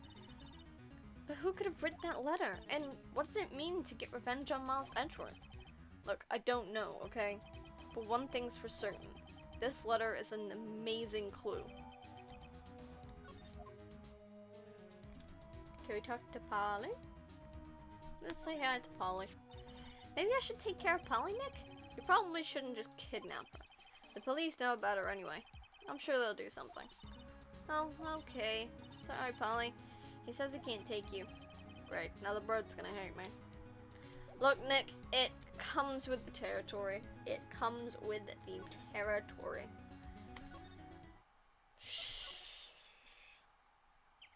Yeah. I had a feeling like we need to go show this to Edgeworth, because I'm starting to recall what we're doing. So we'd need to go talk to Edgeworth and show him the letter. You look as grim as always. Mr. Edgeworth, I heard the story about the class trial. Class trial? What do you mean? You don't remember? No, I don't. Lunch money was stolen, wasn't it, in 3rd grade?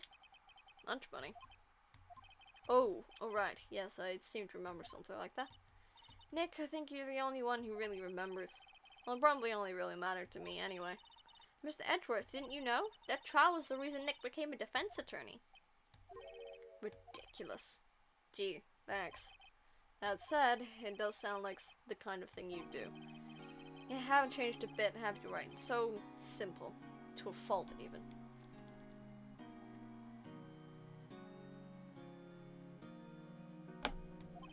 Well, maybe, yeah, but I think you changed too much, Edgeworth. Perhaps. I'm a prosecutor. Hey, Edgeworth, why did you become a prosecutor anyway? You used to look up to your dad. You said you wanted to be a defense attorney, right? I couldn't let myself deny reality like you. What do you mean? My father was taken from me, and you want me to defend criminals? I'm sorry, right, but I'm not that good of a person. One suspect was apprehended in your father's murder, right? Yes, the man trapped in the elevator with my father. His name was Yanni Yogi. He had to be the shooter, any way you look at it. Yet, he was found innocent. The defense attorney got him off the hook. That'd be Robert Hammond. On that day, 15 years ago. There were 3 of us trapped in that elevator for 5 hours. When we were rescued, we all suffered oxygen deprivation. I had lost all memory of the murder. Lost your memory? Even now, I can't recall what happened in that elevator. That was the crux of Yogi's attorney's argument in court. He claimed Yanni Yogi had been not of sound mind due to the oxygen deprivation. Yogi was released due to a lack of evidence. Innocent. That's when I changed my mind. I started to hate defense attorneys. What's your relationship with Von Karma? He's my teacher and a man who deserves respect. I learned everything I know of courtroom techniques from him. So he's like my sister was to you, Nick. He's a perfectionist in all things. In court, in his personal life, he is obsessed with doing everything perfectly. Perfectly, huh? In all the cases he has taken on, none were left unsolved. Not one suspect was declared innocent, ever. But that's... I know. It's possible some of the suspects were indeed innocent. However, it is impossible for us to accurately determine that in every case. All Von Karma does is his job, to find the suspect guilty, perfectly. In any case, it's nigh well impossible to find a weakness in him. Should a weakness appear, he would do everything in his power to make it go away. Edgeworth, if what you're saying is true, you're headed for a guilty sentence tomorrow. He's right! There's no time to praise the enemy, Mr. Edgeworth. It's a strange situation in which I find myself, I'll admit. No kidding. Yeah. Now I'm gonna show you the letter, because this shit's against you. Edgeworth, see this letter? This came out of the safe in the shack where that boat rental caretaker lives. I see. Revenge on me? Who's that old guy anyway? I don't know. Could he be an innocent defendant you got declared guilty or something? Nice, right? But I don't remember that old man, not at all. So he was following this letter then, which means there was someone else behind it. Now is the time to get revenge on the 2 men who ruined your life. 2 men, meaning myself and Robert Hammond? He also says this is your last chance. Last chance? Wait, maybe he's talking about the statute of limitations on the DL-6 incident. And we got another one! That's 3. Oh, Christ. The pen's dying.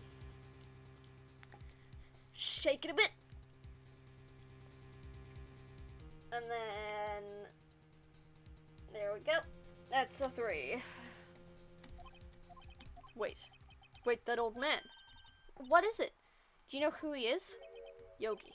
Could he be Yogi? Yogi? Yogi Bear? The suspect in the DL-6 incident, the one who was found innocent. And now we can talk about Yanni Yogi. Yanni Yogi was a court bailiff at the time. We just happened to be in that elevator together 15 years ago.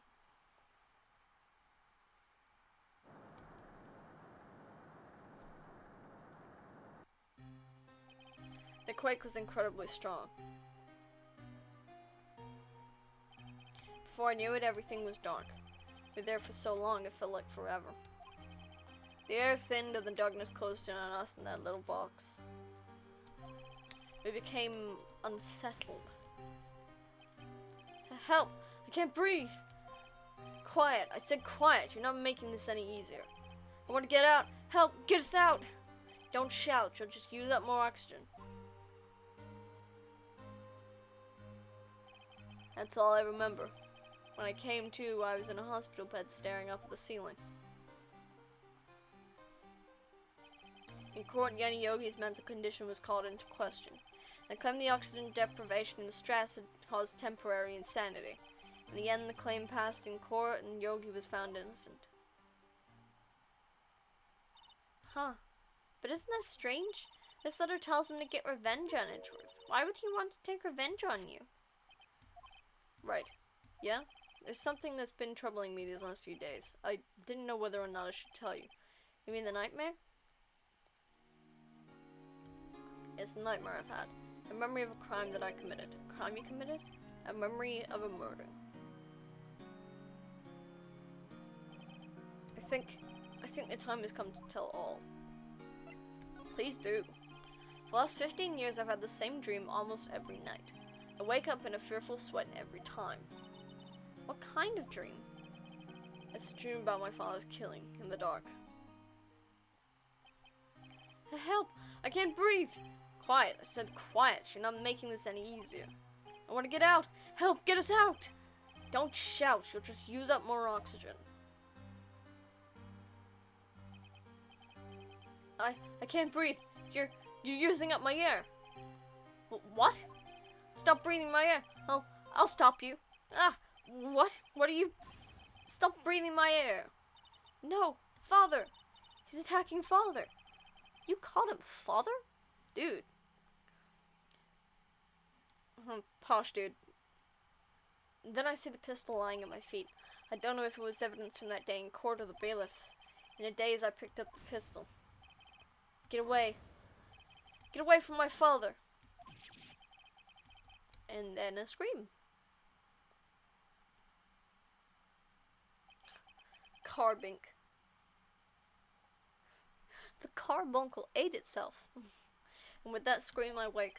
It's a bone-chilling scream, a scream that has rung in my ears for the past 15 years. But that's just a dream, right? Right? That thought is the only thing that has kept me sane for the last 15 years. What if I'm wrong? What if it's real? They say that sometimes people shut out memories in self-defense. Maybe it was I who killed my father. What? If you think about it that way, this letter makes sense. Get your revenge on Miles Edgeworth? Think about it. Yogi was really innocent. That's why he wanted revenge against me. Wait, Edgeworth, you mean it was me. I was the true criminal of DL-6. I shot my father. This is bad. What are we gonna do, Nick? What can we do? I don't know. I don't think there is anything we can do, like it or not. If there's someone else who knows a lot about the DL-6 incident, maybe. There is, Nick. There is someone else who knows about DL-6. Yeah, Grossberg. We gotta go to Grossberg lore offices, because this dude knows stuff. He knows about the DL-6 incident.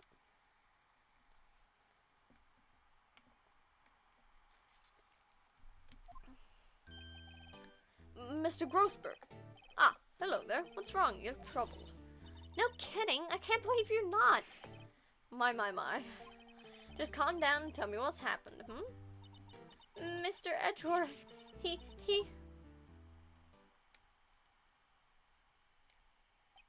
I see. So Edgeworth dreamt he shot his own father? It's only a dream. Only a dream! I wonder. What? If that's the case, then why do you two look so troubled, Well... Also, consider this. Yogi quite certainly holds a deep grudge against Miles Edgeworth. So deeply wanted to frame him for murder. This leads me to surmise... that Mr. Edgeworth's dream was not a dream. It was real. As you imagined. Miles Edgeworth threw the pistol to save his father. The pistol fired and the deed was done. No, I don't believe it! Yogi was suspected of murder and his career as a bailiff was irrevocably wrecked. Thus, he sought revenge on Miles Edgeworth. This is his last chance, of course, with the statute of limitations so close. That's 4. That is 4.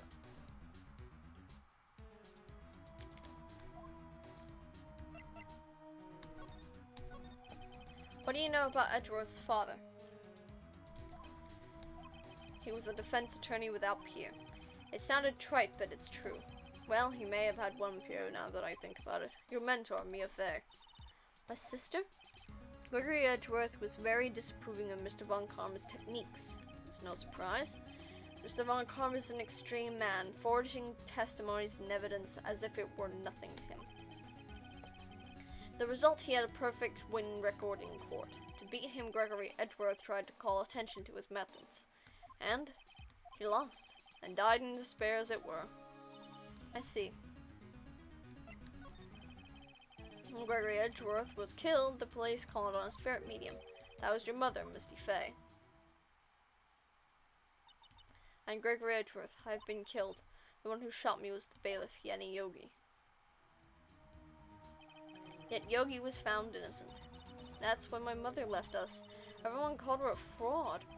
That's right. Everyone thought she was, you see.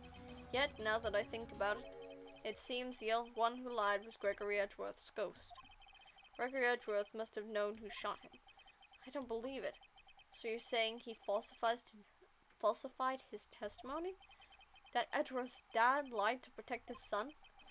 It's only a possibility, mind you, but a possibility nonetheless.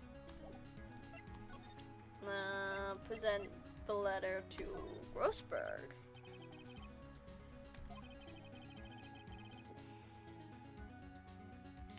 It does seem that Yogi was following this letter when he killed Hammond. But why kill Robert Hammond? Hammond was a skilled defense attorney, but he defended clients not for their sake but his own.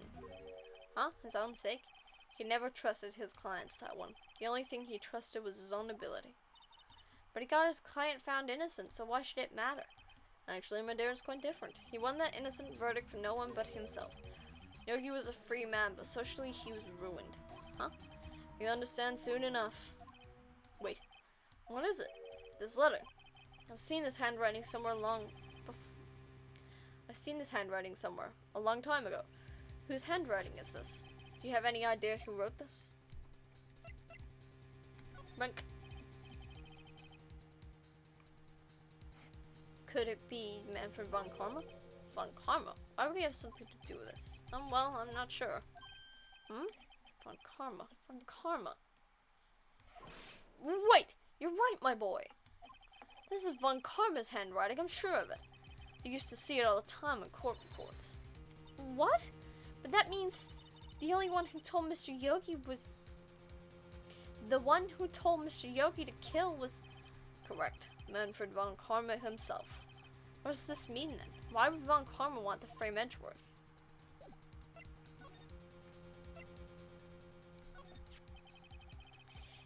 If it truly was von Karma who wrote this letter, then he would know the truth.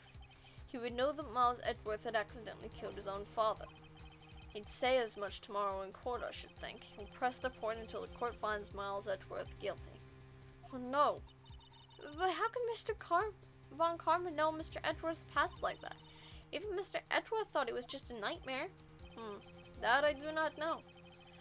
Yet I do know that Mr. Von Karma is both persistent and a perfectionist.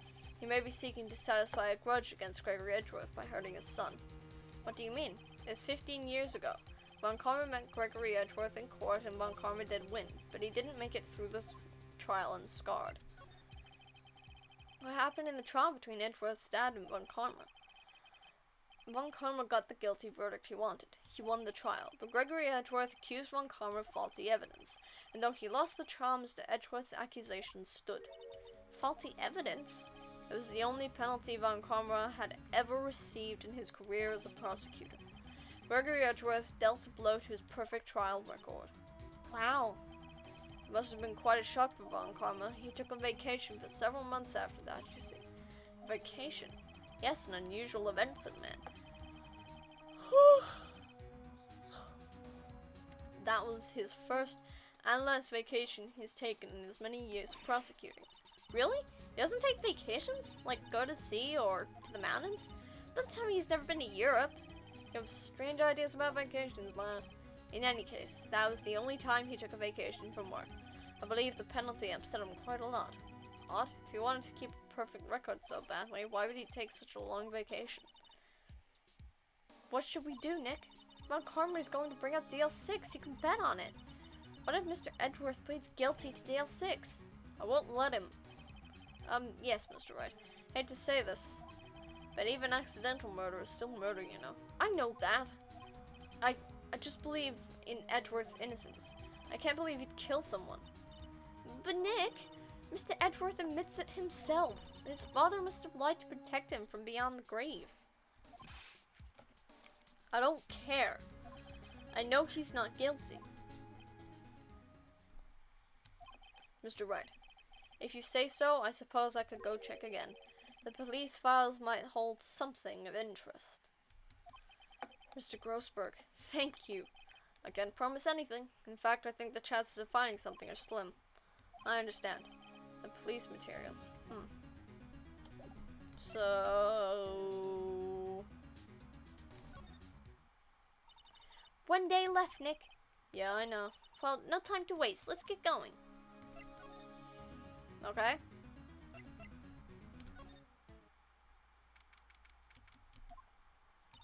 There's hardly anyone here.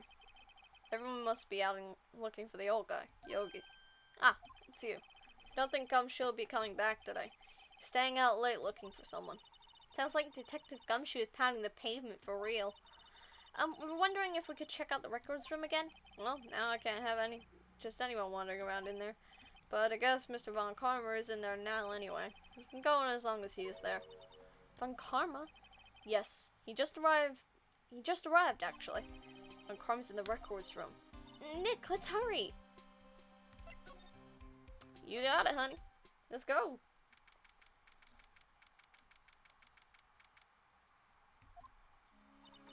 Testy as always. We're only here just yesterday. I'm sure they just haven't had time to clean. What's wrong, Nick? Nothing. I'm just noticing that he isn't here. Von Karma.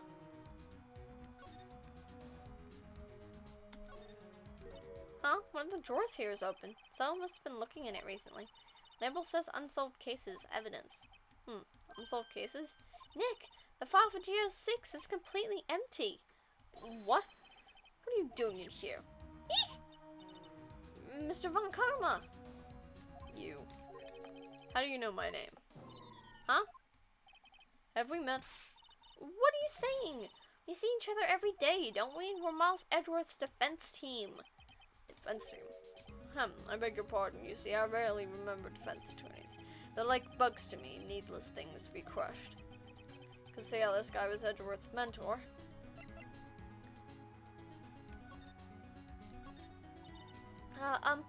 Mr. Edgeworth is your student, right?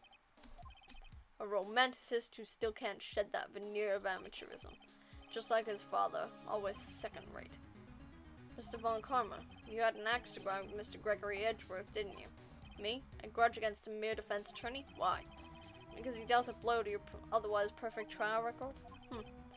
So you did. What I don't get is, why did you take his son under your wing afterwards? The son of your most bitter rival. That, my dear attorney, is none of your business. Still can't believe someone reproduced with this man. I mean, look at that fucking face. He has a daughter. Someone wanted to reproduce with this man. Like, I wouldn't touch that face with a 10-foot pole. Tomorrow will be the last day of this trial. It's been a while since I've had a defense attorney last this long. Still, you will lose in the end. Miles Edgeworth will admit his own guilt. His guilt 15 years ago, you mean? You're quite the researcher. If you've done your homework so well, then certainly you must understand. You know what Miles Edgeworth will tell the court tomorrow? You were right. Von Karmer's gonna bring up DL-6 in court tomorrow. And then we gotta accuse him with... Hello! Whew. Mr. Von Karmer, have a look at this. This was you, wasn't it? You instructed Yanni Yogi to commit murder. Yanni Yogi. How many years has it been since I've heard him called by that name? He's a fool. I told him to burn it after he read it. So you admit it? You wrote Mr. Yogi the letter? Yes, my dear defense attorney. Thank you for taking the trouble to bring it to me. You've saved me from a lot of needless hassle. What? Nick, what is that thing? A stun gun. For self-defense, usually. Indeed. For self-defense, usually. Indeed, 600,000 volts will course through your body like a dog touching an electric fence. 600. Oh, don't worry. People don't die from it, usually. Now, give me the letter. No! No! Whoa, what are you... Nick, run! Ah! She got stunned. Maya, out of my way.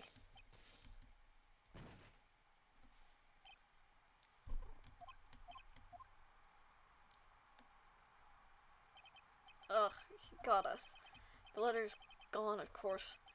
And he took the DL-6 evidence, all of it. Back to having no clues. Wait, Maya jumped first. Maya, is she okay? Maya!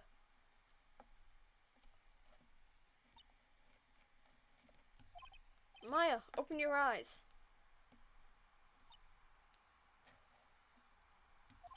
Maya! The letter. Did he take it? Huh? Oh, yeah. Are you okay? I couldn't stop him. I jumped as fast as I could, but one shot from that thing knocked me out cold. I'm useless. I'm no good as a lawyer or a medium. I can't even call my sister. Not even now when we need her the most. I wish I hadn't woken at all. Maya! Ugh, there has to be some way I can help her. Better do something about her self-confidence first. Maya, she's holding something. What is that? A bullet? DL-6 incident evidence number 7, taken from the heart of Gregory Edgeworth. Remember, Von Karmer was holding this when Maya jumped him. I'll prove it to you, Maya. You must definitely not use this. I'll prove it to you in court tomorrow.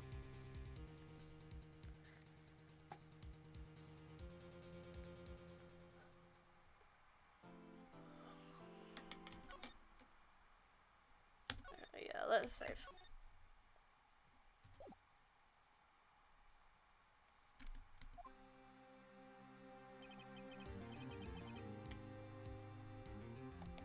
Okay, I'm going to put it on BRB, and I'm gonna go get food, and we will do the final trial, and finish this. See you guys soon.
Hey guys, I'm back. Your boy has returned, and we are on our final day of trial. I have my pen and note for statute of limitations before me, and I'm going to be noting down every goddamn time they mention it. This is it. Judgment Day. Today, things are going to get settled at last. A lot of things. What? What's the big idea? Sorry, Nick. I only touched your shoulder. Guess the shock hasn't worn off from my run-in with the stun gun yesterday. Anyhow, today's the last day of the trial. Good luck, Nick. Yeah, thanks, Maya. Edgeworth is looking glum as always. I hope Karma doesn't push him too hard. Whoa! What are you doing? I'm sorry. I just thought I'd cheer you up with a pat on the back. Maya, maybe you should go outside and discharge. Right, good idea. Try not to electrocute anyone on your way out. Whoa, yeah, pal. Too late. Too late to say that, man. What's gotten into that girl? Detective Gumshoe. Morning, Mr. Edgeworth. Good morning. How did it go, Detective? Have no fear. As promised, I've captured our runaway caretaker. Thank you. Just brought him in. Took all night, pal. Thanks, Detective Gumshoe. You must be tired. Actually, after that shock I got on the way in, I feel pretty good. I know he said he'd forgotten his own name, but that has to be a lie. Why would he want revenge on Edgeworth if he couldn't remember his past? He does remember, and I'm going to prove it.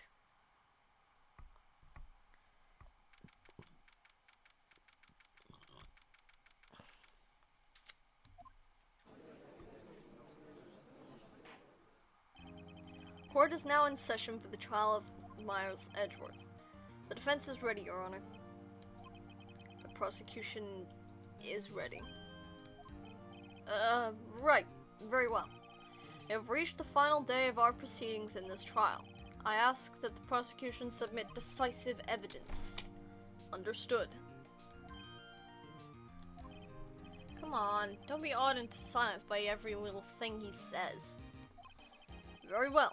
Mr. Von Karma, your opening statement. Right. Thanks to Detective Gumshoe's efforts, the boat rental shop caretaker has been arrested. From yesterday's trial, the defense asserted that the caretaker was the murderer. However, the caretaker has yet to confirm this. I'd like to ask the defense to cross-examine him as much as necessary. Very well. Please bring the witness into the courtroom.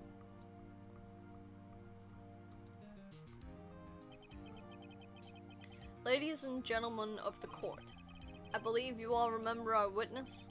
He lives in the boat rental shop on the lake from where he witnessed the incident. In addition, he has currently lost memory of his name and identity. Witness, why did you run away yesterday? The witness was not running away, as he will now testify. I see. Very well, please begin your testimony.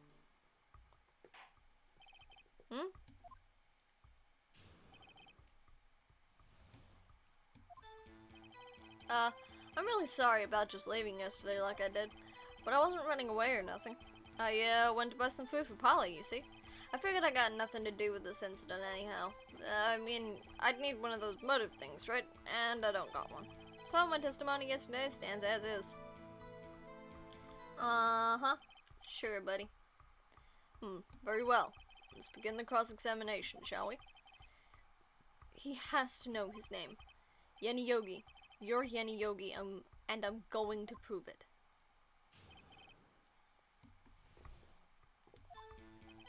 I'm really sorry about leaving yesterday. I'd call what you did running away and not just leaving. You heard Larry's testimony and realized you were in danger. Now, Mr. Wright. Can we say that? Now, Mr. Wright, there's no need to rush to conclusions. As I said, the witness was not running away. Listen to the testimony. He sure seems relaxed. In fact, they both do. Von Karma and Yanni Yogi.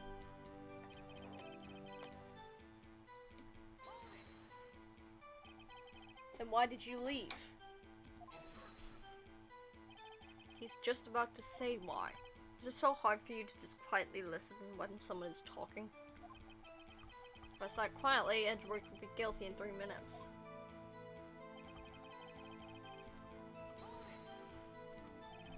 Food? Well, Polly is a bit of a gourmand, you see. She only eats these high-quality bird pellets from France. You only have them in the big pet shop downtown. But you weren't arrested until this morning. Why didn't you go back to the caretaker's shack? Well... I kind of got lost, you see. The witness has trouble remembering things sometimes. When the police apprehended him, he was on his way back to the shack. Yeah, right. Nice try, Von Karma. No one's going to believe that. I see. So he was lost. Please, Your Honor, come to your senses.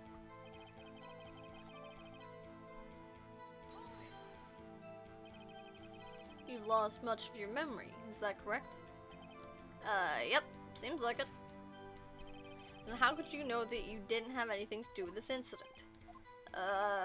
Or maybe you're lying about not having your memory, You know exactly who you are.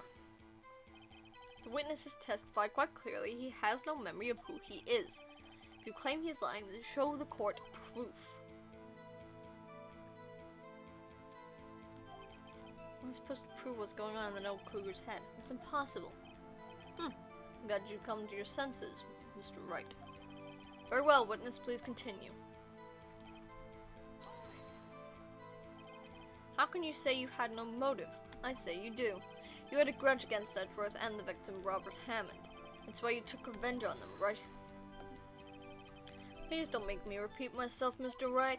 This witness has no memory of anything beyond several years ago. He can't hold a grudge. It's impossible. I have to prove he's lying about his memory. Otherwise, it's going to be the same thing over and over until the trial ends. Might I say something, Mr. Wright? Yes. Yes, Your Honor? You've been saying the same thing now, over and over. You've been calling the witness' memory of the past, or lack thereof, into question. But does this really have anything to do with the current case? Of course, Your Honor. The witness has said he has nothing to do with this case and no motive. Both of these statements are lies. Order, order. Mr. Wright, there is a serious problem with your claim. Or are you saying you know who this witness is? Of course, Your Honor. Ho ho. Now this is interesting. I would like to know myself. Who is he? Don't play dumb, Von Karma. Mr. Wright, please tell us this witness's name. His name is Yanni Yogi, a former court bailiff. Yogi? That name seems familiar. Oh! Yanni Yogi from the DL-6 incident! Figures the judge would have heard of it. It was such a famous case. What does this mean? Your Honor, if this man is Mr. Yogi, then he has a clear motive.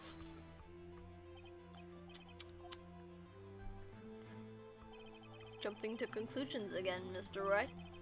This man, this witness, is Yanni Yogi. Fascinating. However, how do you propose to prove this to the court? This is a court of law, as you may recall. You need proof. And allow me to repeat once more that the witness has lost his memory. This is it. I have to do this now. If I can't prove he's Yogi right here, right now, then I've got nowhere else to go. Nick! Yeah, confused Yanni Yogi, son of a gun, take off his beanie. But he's keeping his ID papers under his hat.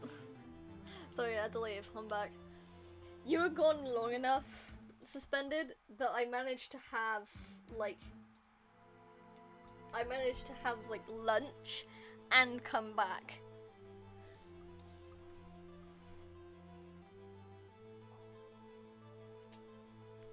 Okay. That happened?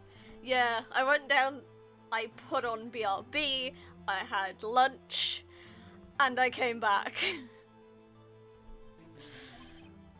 It's okay, it's actually quite simple. Also, yeah, Kefal, he might have his ID under his frickin' hat, who knows. He might still have his ID somewhere in the shack, and we just don't know. What did you get for lunch? Justice? No, one of the groundskeepers called me at the stadium, so I had to go quick. Okay. I had a Baby Bell, a packet of crisps, and a Kit Kat. That was my lunch. So, yeah, don't... Breakfast of champions. I mean, it is technically my breakfast. I didn't have anything to eat before stream. And I started at 11. So, you know. Technically it is my breakfast. Your Honor, please take this man's fingerprints. Then we'll compare them to the fingerprints on file for Yanni Yogi 15 years ago. I see, that makes sense.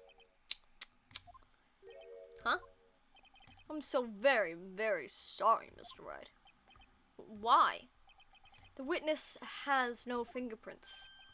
What? What? No fingerprints? You stayed alive without eating till 11? Oh no. I was up at 9:30 and I survived till around 5 to 1 without eating. So that's what? Half an hour to 10, half an hour, 10, 11, 12, 13. So 3.5 hours awake, roundabout. So, you know. You see, before I worked as a caretaker, I worked at a chemical plant. I burned my fingers working with the stuff, yep. What? Yogi, you sneak, you burned your fingerprints off to hide your past. Well, if the witness has no fingerprints, I guess we will not be able to prove his identity. No. Well, what will you do, Mr. Wright? Seems that the case has been decided, no? No. I know what happened, I know everything. I just can't prove it. But no, I can't let it end like this. I can't lose. There has to be another way. There is no one who can testify as to who this witness is. No one. Nick, what are we gonna do? I didn't even consider the fact that he might have erased his fingerprints. What do I do? Well, Mr. Wright? Perhaps you'd like to cross-examine his parrot for a little comic relief, Yeah, very funny. You're so wonderful on karma. Wait a second. Cross-examine his parrot? What is it, Nick? No, you're not going to... Your Honor, the defense would like to take Mr. Von Karma up on his proposal. Which is probably the dumbest thing they brought into this court of law. So far. I'm sure in the other 2 games that are in this trilogy, there is even dumber stuff. Because I will absolutely believe it. So far, indeed, yeah. Take Mr. Von Karma up on my proposal. Exactly, Your Honor. I would like to cross-examine the witness's pet parrot. There's not much to, cross-examine, my guy. Order. Well, what do you think, Mr. Von Karma? Did you even ask? This is a farce. I object. Wait a second. You were the one who suggested I cross-examine the parrot, Von Karma. I don't think this would hold up in an actual court of law. I have a right to do as you suggested. Well, if you're so desperate, then please be my guest. Of course, should you go through with this and nothing comes of it, then I hope you're ready for the consequences. Though we already brought Lotta into court, We won't get anything with less intelligence, even if we put a bag of crisps on the stand. Oh my god, that insult. I have to clap. That was like an expert roast. She's ditzy. Incredibly ditzy. And that's just like... Yeah, you have a small point. I know people like Lana, but I really don't. Yeah. Nick, this is crazy. Well, still want to go through with your little game? Hell yeah, man. Fuck, why not? Let the parrot take the stand. I will cross-examine her, Your Honor. This is the most ridiculous thing I have ever heard. Me too, mate. Me too. Von Karma's rigged every person's testimony, every piece of evidence except the parrot. She's my last chance. He didn't rig Larry, though. He did not rig Larry. Because nobody can rig Larry. At least, I think so.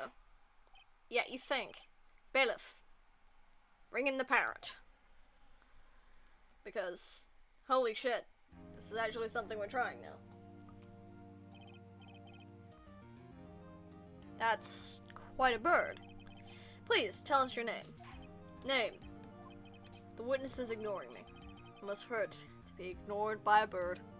Yeah, to be ignored by pets is kind of like, you know, punch to the gut. Especially if it's not even yours. Or if it is yours, it hurts the most. Someone else's is not as bad, but it still hurts. Very well, witness. Who is Your Honor? Please, testify for us.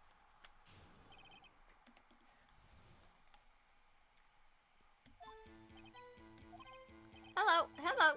Scrap.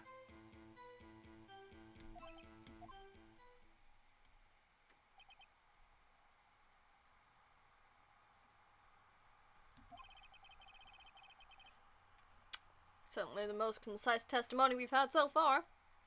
But, I mean, he's not wrong. Very well, begin your cross-examination. Right. What are you going to do, Nick? I don't know. What do we do, Maya? Press it? Press the fucking bird. Witness, you can't just say hello and expect us to get anywhere. I want you to testify. Maya, you talk to her. Right. What do I say? Have we forgotten something? As I recall 2 days ago. Polly, have we forgotten something? What? Don't forget DL-6. If I can get Polly to say that here, that will prove that the caretaker had something to do with DL-6. Polly, have we forgotten something? Hello, hello. That's not what you're supposed to say. Forgot. Something we forgot. Hello, hello. Uh-oh, it's not working, Nick. She won't say it. This is ridiculous. Why won't she say it? Something the matter, Mr. Wright? Wait, don't tell me Von Karma expected this. He couldn't have retrained the parrot, could he? I mean, I don't expect the man has much patience to do so, but it's not impossible. Did he train her not to respond when we ask if we've forgotten anything?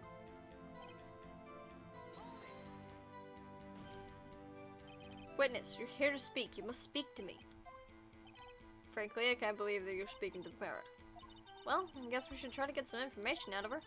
We need to show the judge that her owner is Mr. Yogi. Well, I guess I gotta press the words and not the silence. Witness, you can't just expect us to... Oh, blah blah. Now you talk. Right, what do I say? What's your name? I should get her to say her name. Polly, what's your name? Polly. Yeah, that's fair enough. It is Polly. I think we've established that this parrot is named Polly. Does this have anything to do with our owner's identity?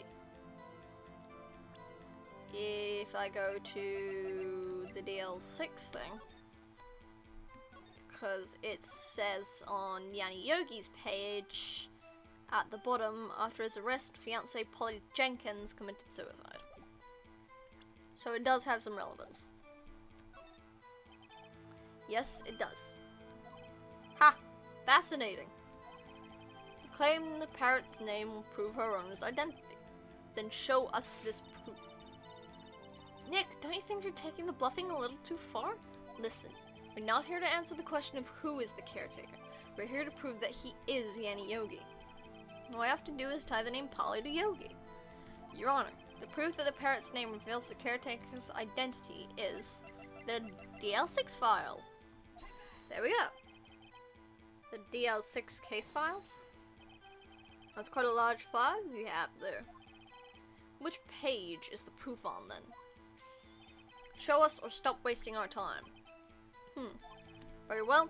So right, please show us the page. Where in this file is the information connected to this parrot's name?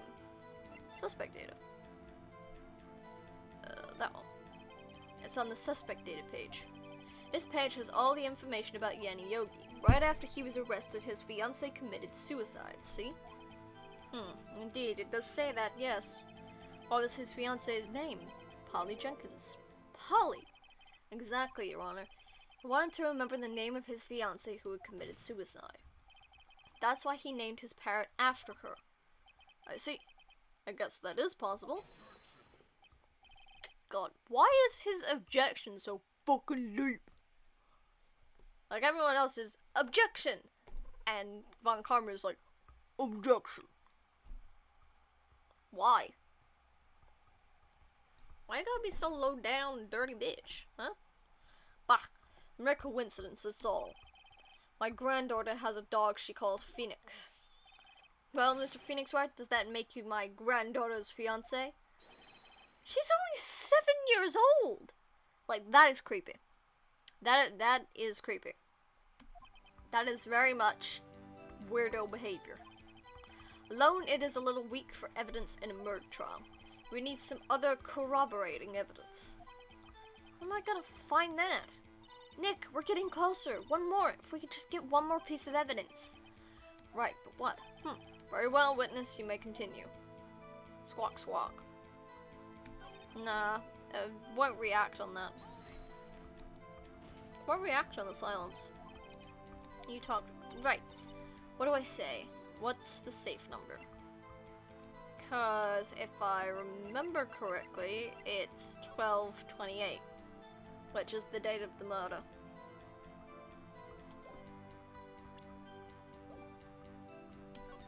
What's the safe number? Maybe I'll get her to say the number of that safe. Huh? The safe? Why? Let's just try to get her to say anything, okay? Polly, what was the number to the safe in the shack? 1228. 1228. My, what a reckless parrot. I mean, not wrong.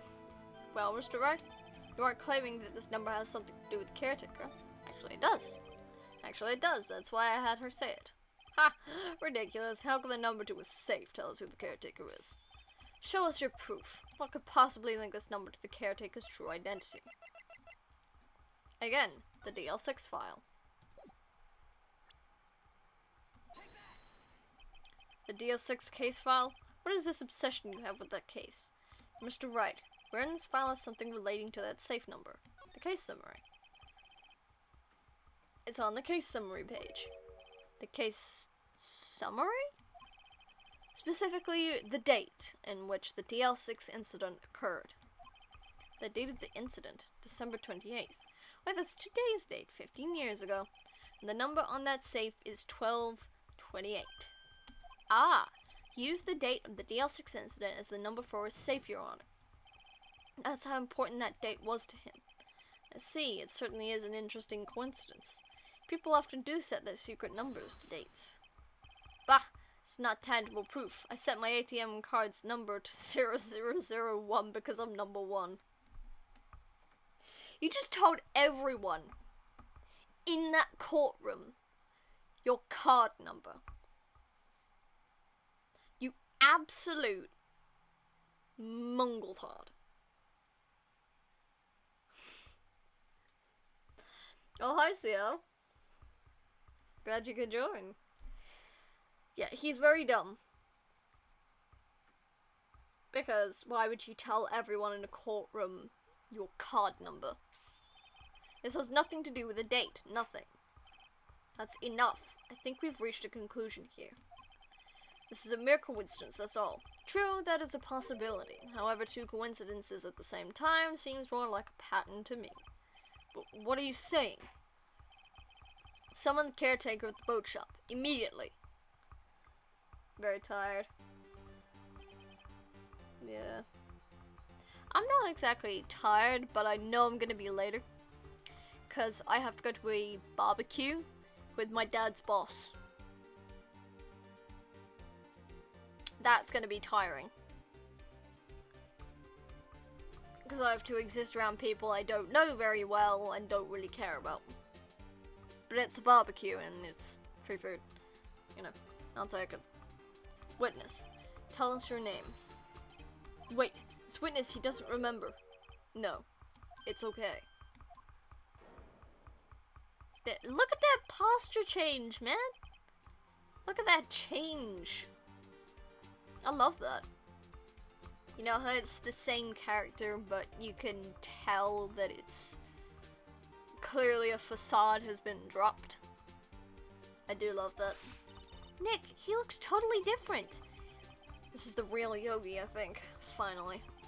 He's been acting feeble to hide his true identity.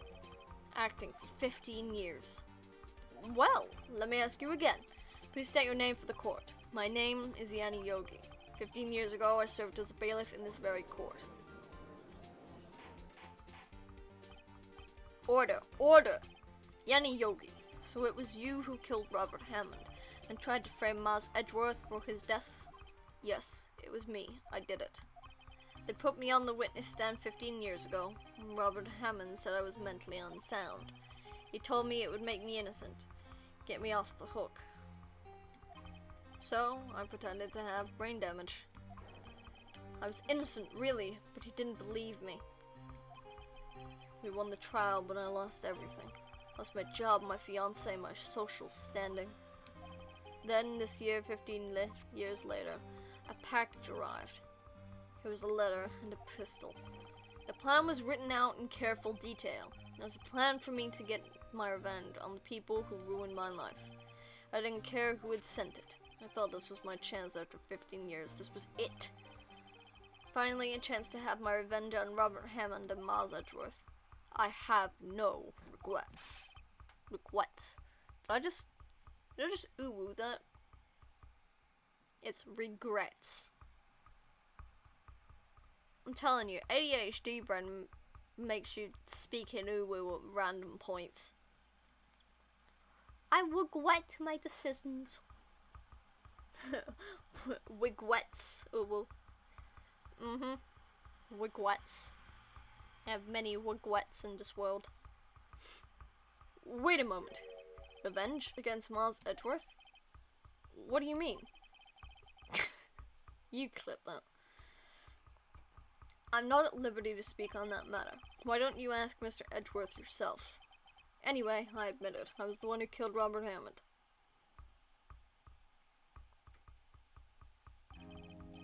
Von Karma, where is Mr. Yogi? Under arrest, Your Honor. I saw no room for error in his confession. Then the defendant, Miles Edgeworth, is innocent. In this case, at least. Very well. Will the defendant please take the stand? There are a few mysteries left unsolved. Still, you are cleared of suspicion for this particular case. So I would like to pass the judgment on the murder of Robert Hammond. Any objections? I don't believe it. Why isn't Von Karma saying anything? Very well. This court finds the defendant Miles Edgeworth not guilty.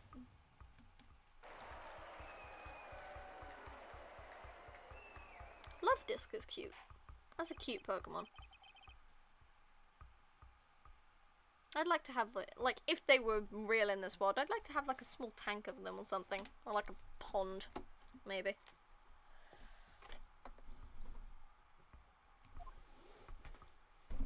Get wrecked, Von Karma. Get wrecked, us. We haven't finished with Von Karma yet. Did someone just say objection? It wasn't wrong karma. Wait, but that means no. Edgeworth? Your Honor, I object to your judgment. What do you mean? Not innocent at all. As we have heard, Yanni Yogi killed Robert Hammond in revenge. But revenge for what? Nick! Edgeworth is trying to confess. He's going to say he's guilty. He's going to tell them he was the murderer in the DL-6 incident. He's going to tell them he killed his own dad. Oh, what do I do? I'd say leave it to Edgeworth. He knows what he's doing. I'm leaving it to Edgeworth. No, I'm sure Edgeworth thought about this one long and hard.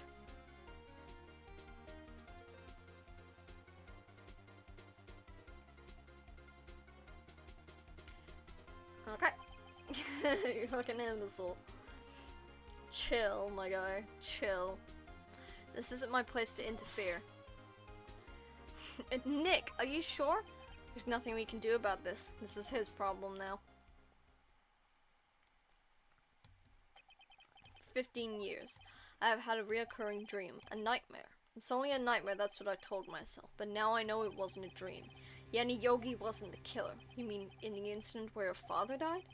From the distance of the shot, it wasn't suicide either. Everything was as clear as day. The murderer, the criminal in the DL-6 incident. It was me. Your Honor, I confess my guilt. I'm guilty for DL-6, the statute of limitations which ends today. Okay, that is 5 since the start of Turnabout Goodbyes. That is 5 statutes of limitations mentions. And we're still going. The culprit is me. Order, order! This is certainly unexpected. The defendant, declared innocent, is confessing to a different crime. A crime for which the statute of limitations runs out today! That's 6! I'm not really sure how I should deal with this. I'm not even gonna put the lid on the pen now. Because I'm gonna mention it like 6 more times, I swear to God. Bah! It's obvious. We hold a trial right here, right now. We'll try this man for a crime 15 years ago. I would like to have... I think I'd like my speech to be proper. I think I would like to take a 5-minute recess. During this time, I will consider the appropriate course of action to take. Court is adjourned. I'm taking a break. And I'm going to take a piece of gum.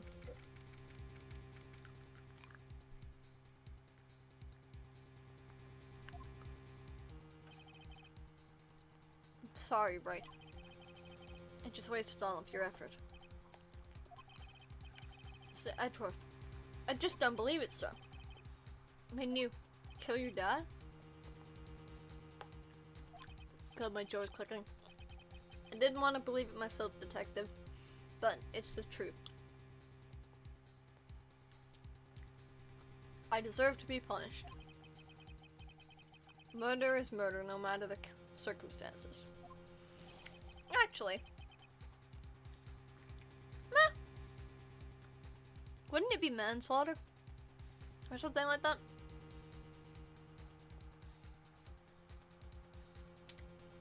I don't know the technical definitions. But, you know. It wasn't premeditated or anything. So it's not murder. Because murder implies it's premeditated. Unintentional is manslaughter. Yeah, I thought that. So it's manslaughter, not murder. Minor technicality, you know. This is crazy, just crazy. Crazy? I was crazy once. They locked me in a room. A rubber room with rats. And the rats made me crazy. Nick? What are you doing? Huh? Oh. I was just reading through the court record one more time. I'm getting my case ready. Me and the rats being crazy. Case? For what? Huh? Isn't it obvious? I'm going to prove that Miles Edgeworth is innocent. What are you talking about, pal? He just admitted to it. He confessed that he did it in court. I'm sorry, Edgeworth, but I don't believe your nightmare. What? It's just a dream. It's not real. The truth is right here in this court record. In any case, tighten your belts. The real fight is just beginning. I'll prove you're innocent. Trust me. Right. Dude, I'm telling you now, the Game Grumps had it spot on. This is only something you would do for someone you are gay for. Like, yeah, this is only something you would do if you are in love with somebody. Like, no other person in their right mind would continue this. Now then, I would like to resume our trial. Judge, they're 100%. Your Honor, they're gay. Miles Edgeworth has admitted his own guilt. He has confessed his crime. Let us begin by hearing his testimony. Then, though pointless, let the defense do their cross-examining. The statute of limitations on the DL-6 incident runs out today. That's 7.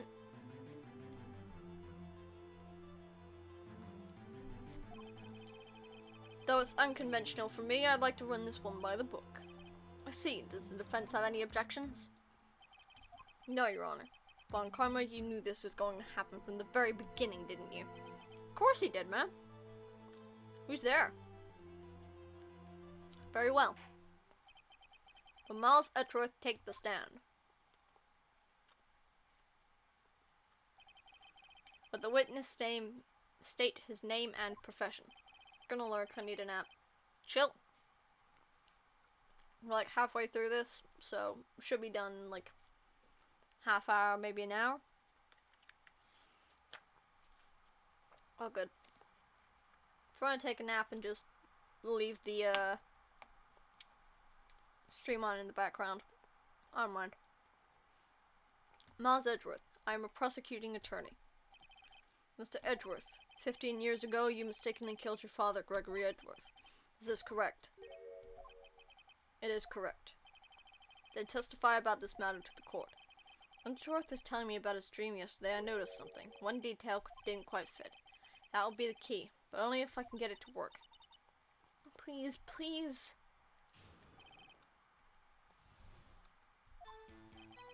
That day I had gone to the courtroom to observe one of my father's trials. As we went to leave, an earthquake struck, trapping us in the elevator. My father and Mr. Yogi lost their composure and began to argue. Just then, something heavy fell at my feet. I picked it up and threw it at Mr. Yogi. I skipped that last half of the sentence, so I'm going to ignore it. A moment later, there was a single gunshot, then a scream. I'll be able to read it in a minute, so this is testimony. It was a terrible scream. I remember it to this day. That's all.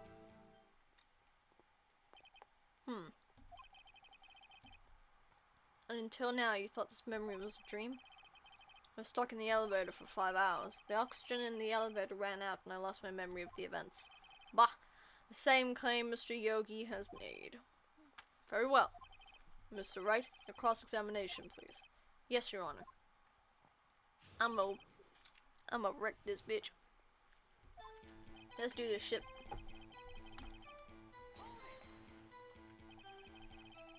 What was the trial your father was involved in on that day? I don't remember things very clearly. Only 2 things. You know, my father lost and Mr. Von Karma was the prosecuting attorney. Mr. Von Karma? You were handling that case? It was 15 years ago. I don't remember the details. That was when Edgeworth pointed out the problem in Von Karma's evidence.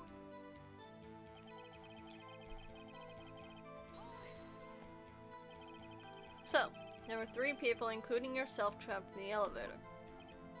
Yes, myself, my father, and Yenny Yogi. We were fine at first, but then as time passed and no one came to help.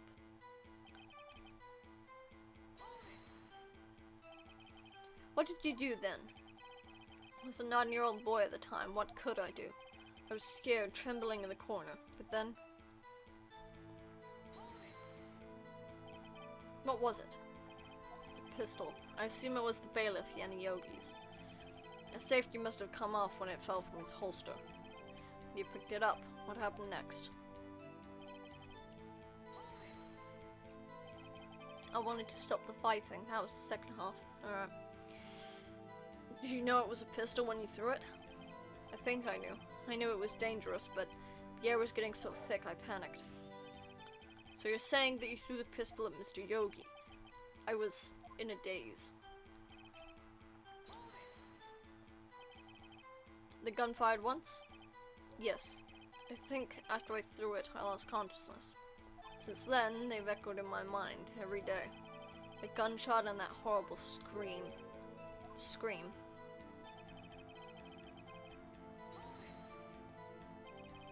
To this day? Yes, I can practically hear it now.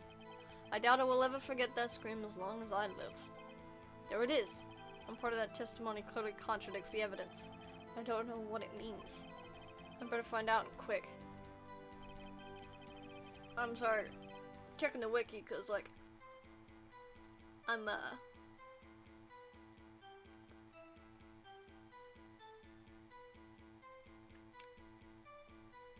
sixth statement, which is a moment later there was a single gunshot.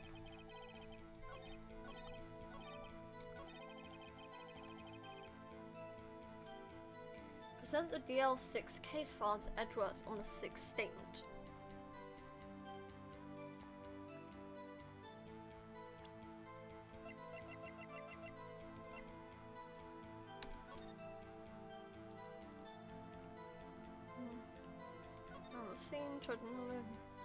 One bullet found in heart. The murder weapon was fired twice. That's... Present it? Are you sure I only heard one gunshot? Yes, I'm sure of that. I heard the shot and the scream, and then everything faded. I was unconscious until the rescuers came. I see. No, Your Honor. Unfortunately, you don't. Look at this file one more time. This plainly contradicts the witness's testimony. You do enjoy dragging out that file, don't you? I don't accept this evidence, unless you can tell us what page it's on. Which page contradicts Miles Edgeworth's testimony? The victim data. Look at the victim data in this file. It says it quite plainly. The murder weapon was fired twice. Miles Edgeworth only heard one gunshot, yet the murder weapon was fired twice. The first shot was accidental firing when the pistol was thrown. So, who fired the remaining shot? Was there perhaps another shooter who fired that second shot?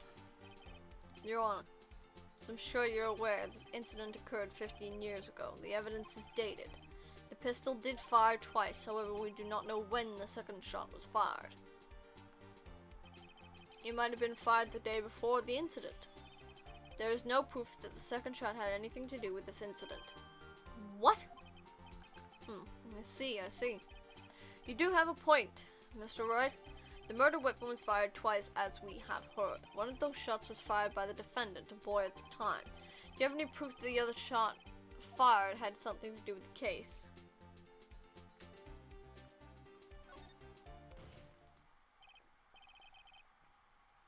Your Honor, I think I will be able to show you proof.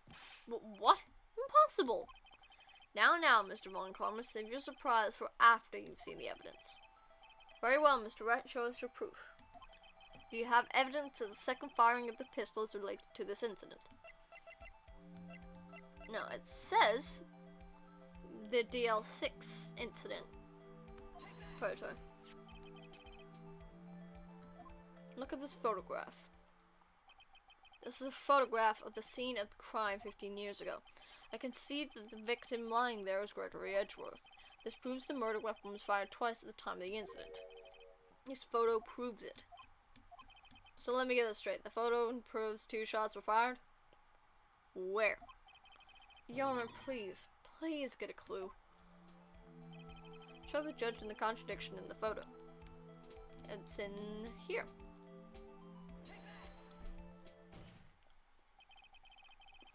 As should be obvious, the contradiction is here. I see a bullet hole in the door. Your Honor, Gregory Edgeworth was killed by a shot from the pistol, yet there was also a bullet hole in the elevator door. We also know that the murder weapon was fired twice, thus, someone other than Edgeworth fired that second shot.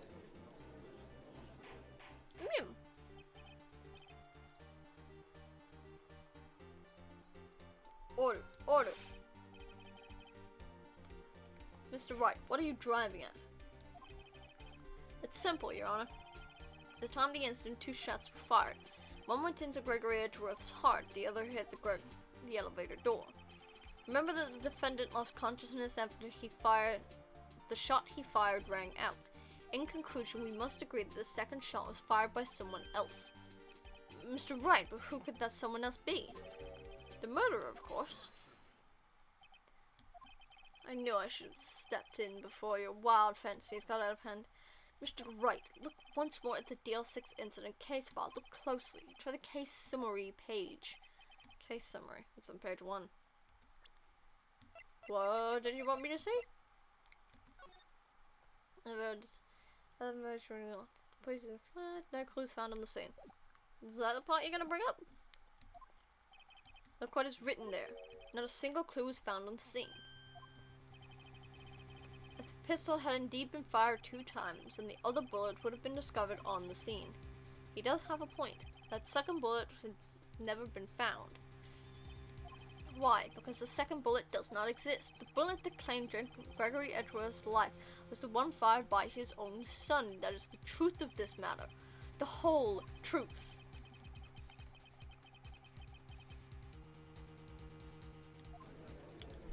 I didn't say that sentence.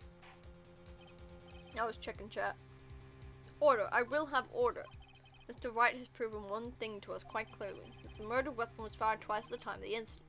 However, as Mr. Von Karma says, the second bullet fired was not found.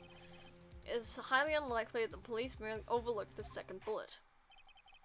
So all we have is the single bullet fired. I'm afraid I have to discount the evidence, the defense's claim. I praise the judge for his wisdom in this matter. Gah, how did this happen?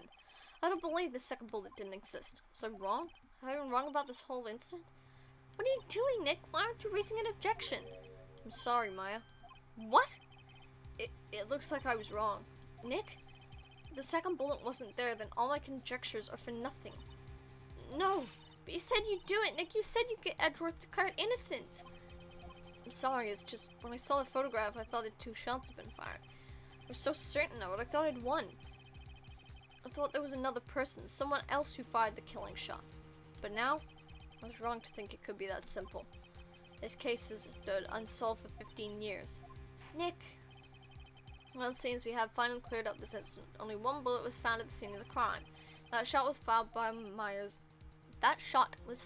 Miles Edgeworth. Precisely. I would like to ask one thing of Miles Edgeworth before my verdict. Have you been paying attention to the trial so far? Yes, Your Honor. Do you have any objections? No. No, I do not.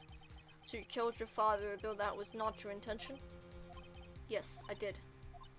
No, he's accepted the guilt. Very well. The statute of limitations on the murder of Gregory Edgeworth runs out today. That's 8. Do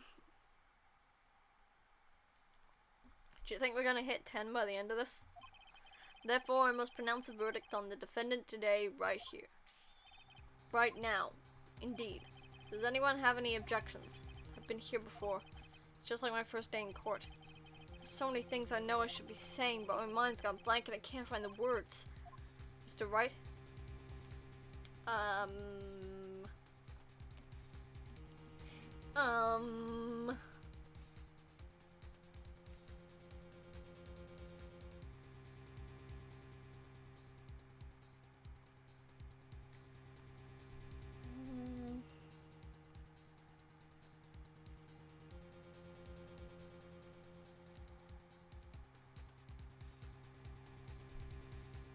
No objections. There's no point. Every lead I thought I had has been squashed. This is really the end. Edgeworth, I'm sorry. I closed my eyes. What was it that I had been doing all this time? Wasn't my whole life leading up to today? And now that I'm here, I know I've failed. Yeah, I'm sorry. No, not yet. Huh? Maya? What? Object. Your only weapon.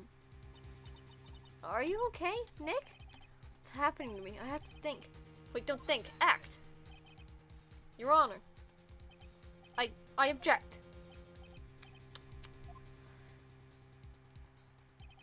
Mr. Wright, on what grounds do you object, Oof. Nick? I don't know, his case is perfect. Oh no. Gah. It must exist. The second bullet. What? What did you just say? Nothing. The second bullet must exist, but where? Someone took it. Seems waiting is not going to produce us any answers from Mr. Wright. Wait, Your Honor. The second bullet it existed. What? But we've just heard proof that it did not exist. I realize that, Your Honor. I'm really grasping here. It's just someone took it from the scene of the crime. That's what happened. But who? The murderer. The murderer? Then tell us. Who is this murderer? I'm still thinking about that one. So the criminal took the second bullet, but why? Huh? First of all, how would they have found it? It's not easy to find a stray bullet, Mr. Wright. Was there some pressing need for the murderer to search for that bullet? He didn't need it. Why would the murderer have spent time looking for that stray bullet? I haven't got a clue.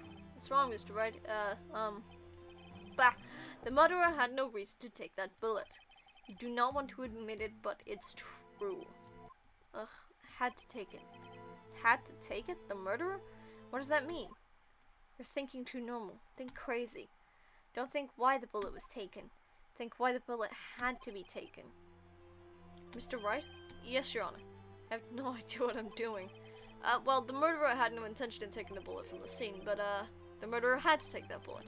Had to, Mr. Wright? What do you mean? Well, for instance what? Maybe the bullet, hit the murderer? The bullet hit the murderer. Just saying, for instance. I mean, if it hit you, you would have to take it with you, wouldn't you? It's not like you could perform surgery right there, you know? Wait a second. I was just talking off the top of my head, but what if that's really what happened? Let me get this straight. So at the time of the murder, the murderer themselves was shot. And they left with the second bullet still inside of them? Thus leaving only one bullet at the scene of the crime? Yes. I guess that's how it would work. Yes.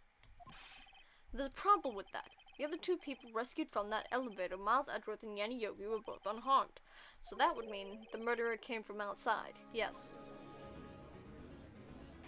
It makes sense. I'm gonna take a second to hydrate. Hang on. Grab my water.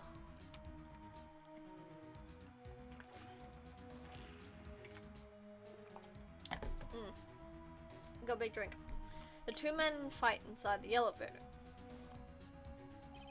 Trying to stop them, the boy picks up the pistol at his feet and throws it. The pistol discharges and the bullet... Even that just shot right there looks like Manfred von Karma. The bullet goes through the elevator door and hits the murderer outside. The boy loses consciousness. Then the murderer opens the elevator door and sees the men inside.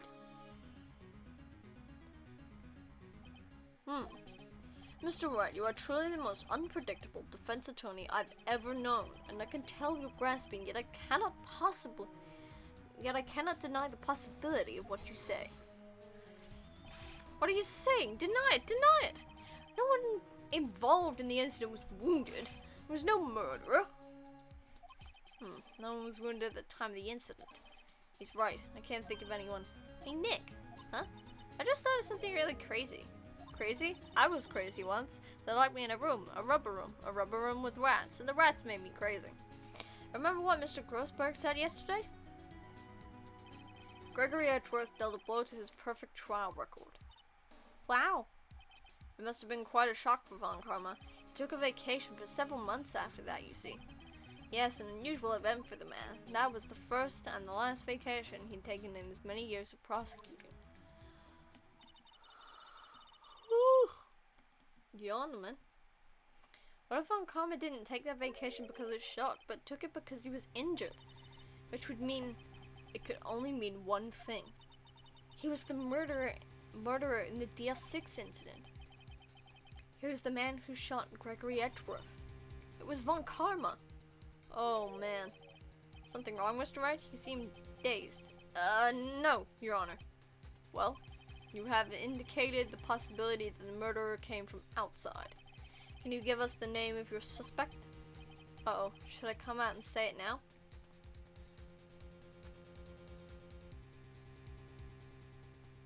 I'll say it now. Your Honor, there's a suspect, one lone suspect. Well, this is certainly interesting news. Very well, Mr. Wright. Who is your suspect? My hands are shaking. The what? Von Karma. Von Karma? No, you know. You mean the Von Karma, the prosecutor, the one standing right over there? Bah. You don't object? As they don't need. Why honor this ridiculous outburst with my objection? Because you took a vacation for several months starting the day after the incident. Yet you pride yourself on a perfect record. Why would you take such a long vacation without any reason? So you're claiming that I took a vacation to heal my injury from the incident? Fascinating. Prove it. I would have needed surgery. No, where did I go into the knife at, Mr. Wright? Bring the doctor that operated on me. Have him testify. Nick, let's find out who his doctor is. It's no use. Edgeworth? I know Von Karma perhaps too well. He's perfect. He wouldn't leave clues. He probably didn't undergo surgery that would leave a doctor as a witness. Ugh, nobody's that perfect. So, what, Nick? Did Von Karma pull the bullet out by himself? That's insane. No, he couldn't have. You can't just pull bullets out of yourself. I mean, have you seen some of the video games? Wait, what does that mean? That bullet has to be somewhere, but where? Well, Mr. Wright, can you produce evidence to prove that I was shot? Alright, Von Karma, I'll prove it. I'll even use evidence. I know how you like it so much. What? The evidence that proves Von Karma was shot is the metal detector, because a bullet's made of metal. Scan it over his shoulder. Von Karma is perfect. He wouldn't risk surgery, leaving an evidence trail. So then I ask, where is that bullet now? I think it is unlikely Von Karma performed surgery on himself. You don't mean... I do. There is the possibility that the bullet is still inside Von Karma. Is that even possible for all these years? Well, there's one way to find out. We could use this metal detector. Well, Von Karma, I'm going to run this over you and see what we find. I refuse. You refuse, but refusing this means you acknowledge that the bullet is still inside you? Order, order, order! Your Honor, the defense requests we be allowed to use the metal detector. Judge, I call for a suspension of this trial. This is an invasion of privacy. The statute of limitations runs out on this case today. That's 9. Can we get to 10 though? Can we get to 10? It was you who said we had to end it right here, right now.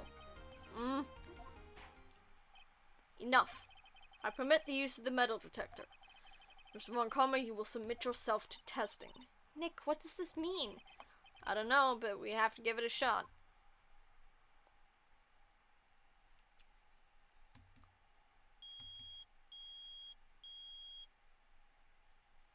We got him. It reacted. Something inside his right shoulder. The bullet. Mr. Von Karma. You. It was you. I was afraid this would happen, and so I remained silent. Indeed, there is a bullet in my shoulder, however, it has nothing to do with this incident. What? I was shot in the shoulder long before the DL-6 incident. I claim that the bullet in my shoulder has no relation to DL-6. But Mr. Von Karma, can you prove that? Prove? Take my word for it. I have no obligation to prove anything. It's literally, the bullet in my shoulder isn't related to this case. What's your source? Your proof? My proof is just, trust me, bro. I have no obligation to prove anything. It is Mr. Wright who must prove something here, not I. Mr. Wright? Well, can you prove it? Can you prove that the bullet in Von Karma's shoulder was from DL-6? Of course he can't. You don't have any of the DL-6 evidence. That's because you took it out of the records room yesterday. Yeah, but we still have the bullet. We have this little puppy. With no proof, you cannot convict me of any crime. So sorry, Mr. Wright. No, I'm the one who's sorry, Mr. Von Karma. What? You were close. One day away from freedom. But you see, I have proof. What? Who would have thought you would dig your own grave trying to convict Edgeworth? I can link that bullet in your shoulder to the DL-6 incident. And here's my final proof. Boop. That's a bullet? Where'd you get that? This is the bullet used in the DL-6 incident. This was taken from the heart of the victim, Mr. Gregory Edgeworth. The bullet is preserved quite nicely with all the ballistic markings intact. Ballistic markings? You may recall the term. It came up in the first trial 2 days ago. Ballistic markings are the fingerprints of a weapon. All bullets fired from a gun are marked with that weapon's unique pattern. By examining the markings, you can tell which weapon fired the bullet. It's quite accurate. We have 2 bullets in our possession. One, the bullet removed from Gregory Edgeworth's heart. The other, Mr. Von Karma, is the bullet buried in your shoulder. We can analyze both bullets, then, if the markings matched, we would know that both bullets had been fired from the same gun. The very same pistol. In other words, the murder weapon that killed Gregory Edgeworth. Mr. Von Karma, you will let us remove the bullet from your shoulder, then we'll compare the ballistic markings to those on this bullet, and solve this case once and for all. Well, Mr. Von Karma,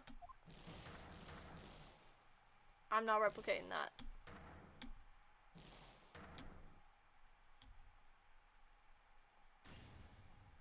That scream. I've heard that scream before. Wait, I know.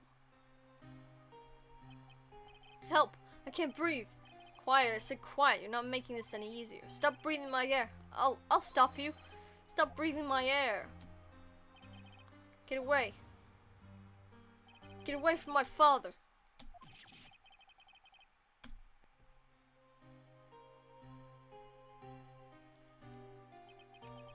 It's that scream I heard in the elevator 15 years ago. Von Karma, it was you who screamed. Yeah. Mr. Von Karma. Edgeworth. Edgeworth. Only you would defy me. So it was you. You and your father are my curse. Your father shamed me with a penalty on my record. And you left a scar on my shoulder that would never fade. I'll bury you. I'll bury you with my bare hands. Death! Death! Years earlier. Chief Prosecutor, I am sorry. Von Karma, it's not like you to make this kind of error. I never would have thought that Edgeworth would be the one to catch you. I was careless. I'm sorry, but you will have to be penalized. I've covered for you in the past, but not this time. Edgeworth! It was a shock like none I had ever known. Me, penalized? Took hours for me to regain my composure. Suddenly I found myself in the darkness. I was in the court records room. Must have wandered in there without thinking where I was going. The room was pitch black, the lights must have gone out. I went into the hall and felt my way to the elevator. I pressed the button, but nothing happened. Then, there was a noise. I was in pain, a horrible burning pain in my shoulder. Just then the lights came back on. The elevator door opened before my eyes. I saw 3 people inside, all lying unconscious from oxygen deprivation. Much to my surprise, a pistol lay at my feet. I knew then it was destiny.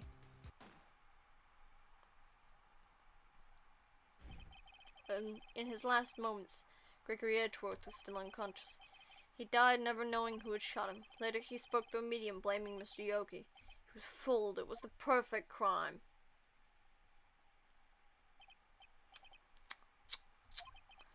Who would have thought another man would have come to open that elevator door? Judge, what? What are you doing? Do your job. Bring an end to this miserable charade. Now, end it. Very well.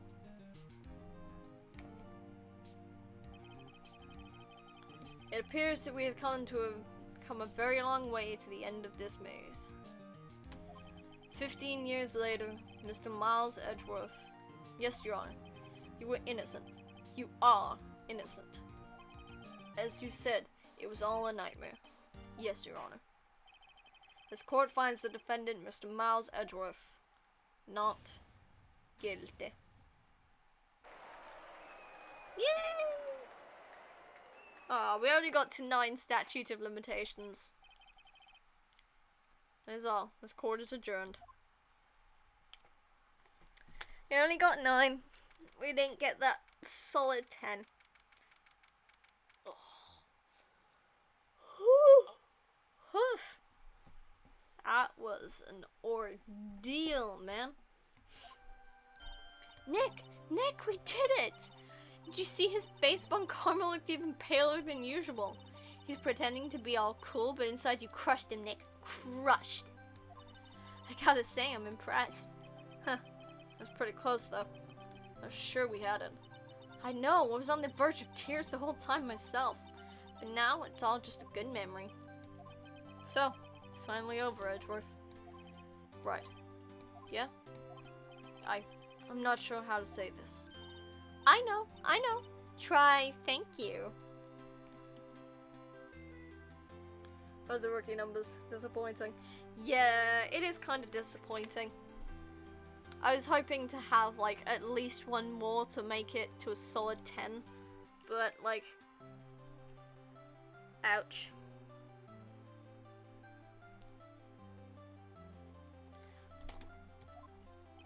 I see. Thank you, Roy. You're welcome. I think you could have done better than that. Ugh, sorry. I'm not good at this sort of thing. You got a lot to learn, Edgeworth. Just got you there. Woo! Amazing, pal. You pulled through just like I thought you would. I'll never forget this. I owe you one, pal. And tonight's party. Dinner's on me. Yeah, my salary went down a bit this month, but who cares?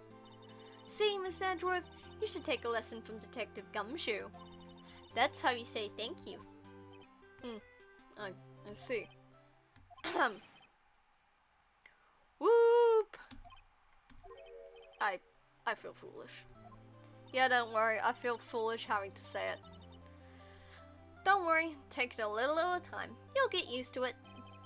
It's been 15 years since I've seen Edgeworth this unguarded. Hey, y'all!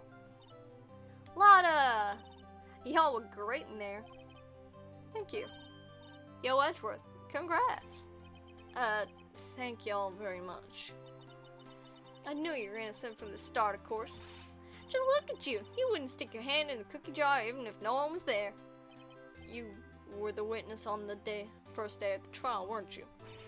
Yeah, well, let bygones be bygones, eh? Speaking of which, what are you doing now, Lotta? Who, me? I went back to college. I gave up trying to be an investigative photographer pretty quick. Really? That's too bad. Huh? Isn't that the hot dog guy from the park? Huh? It's over, Nick. My life is over. Why the sad face, Larry? What happened now? Oh, Nick, I'm not long for this world. You overdramatic bitch. You don't look sick. It's can't. She's gone to live in Paris. Paris, Nick. She's leaving me behind. Should have seen that coming. Yo, Edgey, there you are. Yes. Here I am. Congrats, Edgey. Here, a little gift from me in celebration. Celebration. That's unusual for you. Harry Bus, you should come along with us tonight. My treat, pal. Huh? Thanks. Looking forward to it. Yo, Nick. That's the suit that questioned me. It says treat. That's not police talk for prison food, right? Right? I think you'll be fine, Larry. Right. Yeah? What's up? That envelope that Larry gave me, it's got money in it. Well, yeah. It's not that strange. People give money away to celebrate sometimes. It's $38, right? Huh? What a weird amount. I mean, it's not a little, but it's not a lot either. $38 exactly? Nick! Wasn't that exactly the amount of lunch money that was stolen from Mr. Edgeworth in school? $38. No. No! Larry, it was you? What are you so surprised about, right? Huh? Larry was absent that day from school, right? But that doesn't automatically rule him out as a suspect. What? Think back to that day 15 years ago. Larry took the day off, but he was bored, so he came into school anyway. Then he saw the money lying there, and the rest is history. I never was good at history. Edgeworth, you didn't know, did you? I suspected. I just couldn't picture Larry protecting you like he did that day. Everyone else was saying you did it. The whole class was against you, remember? Yeah, too well. Right, you may not know this, but we used to have a saying back in school. When something smells, it's usually the butts. I know. Really, Rod, I'm surprised you didn't figure it out. Well, this sure is an unexpected turn of events, eh? Edgeworth. You should have told me. Now, Nick, it was 15 years ago. Over 15 years ago. Don't you think the statute of limitations has run out?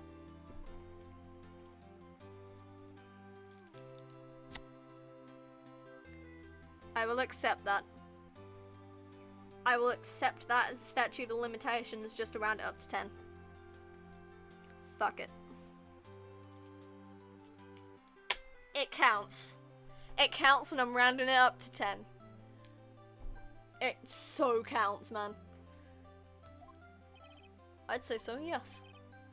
There you have it. Where does that leave me? I became a defense attorney because of what you two did. Well, you always have been something of an insufferable emotionalist. Yeah, and you get worked up too easily, too. The death sentence for both of you. Man, if only I'd known to become a prosecutor. The same goes for me, only the other way around. For the longest time, I thought I might have killed my own father. I thought I might be a criminal. I became a prosecutor in part to punish myself. If I'd known the truth, I might have become a defense attorney after all. Edgeworth, wanna switch right?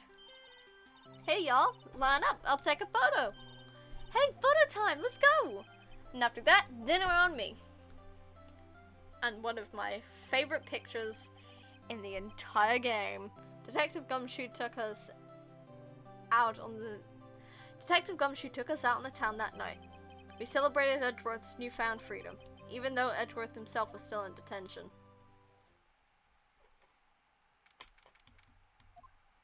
Where is it?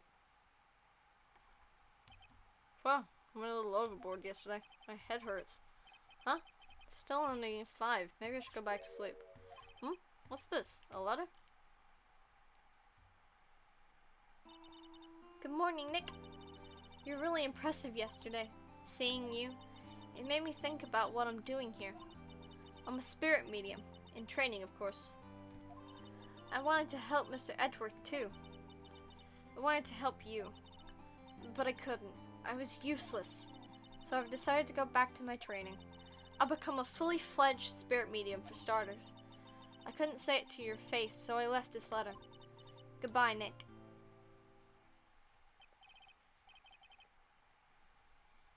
Oh shit, what? Ayo? Something going on in the family group chat? What's gone down?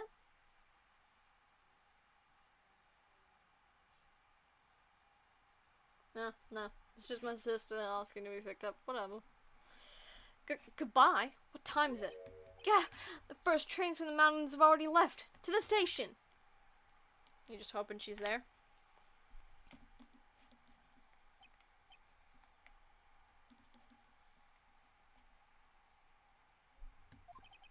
I guess I'm too late. Hey! Nick! Maya! So, you're leaving? Yeah. It's hard being a spirit medium who can't talk to spirits. And I think you'll do fine without me, Nick. Be good, okay?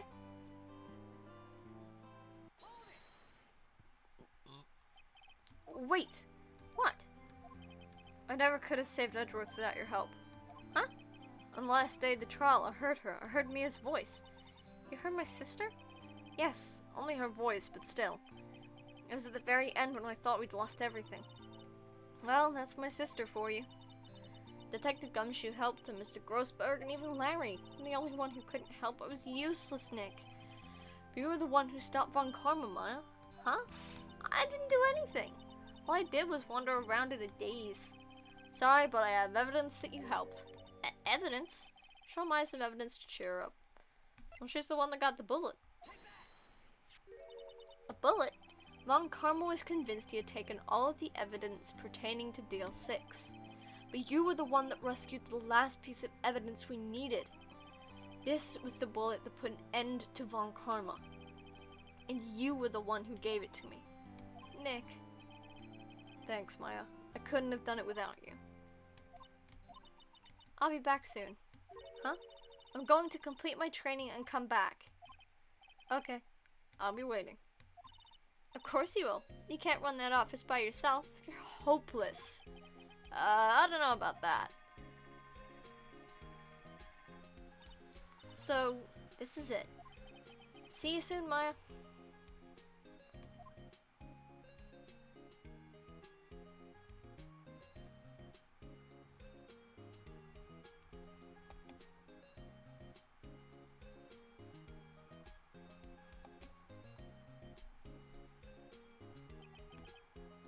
And so my story ends. Time to turn a new page and say goodbye to the novice defense attorney that I once was. Now a new story begins, with the same old crazy cast of characters. Yeah. Ha! Don't think you've graduated yet, amateur. Mr. Wright, perhaps you'd like to rethink that claim? Yes, Your Honor. Uh-oh, I got a bad feeling about this.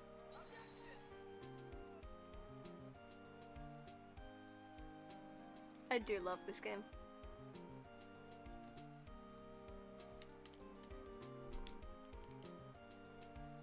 Hey, pal.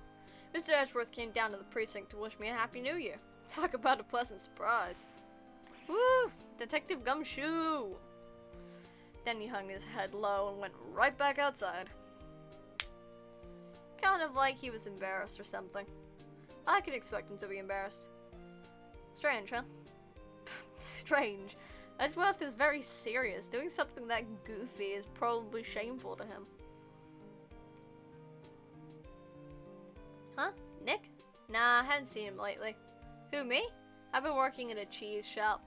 That Missy's a nice lady, but she's not exactly what you'd call a cheap date. Huh? Oh, she's in Hawaii right now? Yeah. Dude, you gotta stop. You're gonna fail at everything, man. Respectfully. Who? Right? Yeah, I remember him. I heard he's been busy lately. You know, not to ring my home bell, but I sort of told him everything he knows. I'm sure he's grateful.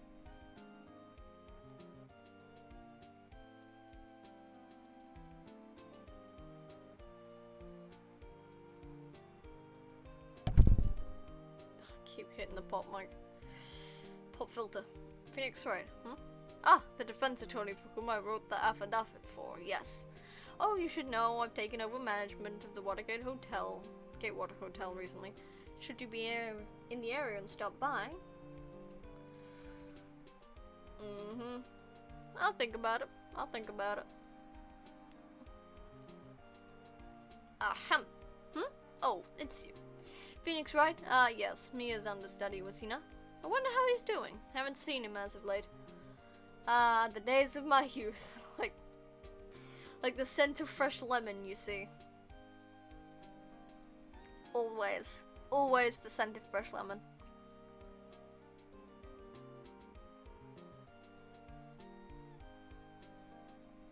Phoenix Wright? Is he an actor? Well, I'm not buying it. You can't be a star with a name like Phoenix. Did you know this? Ugh, I'm not reading that.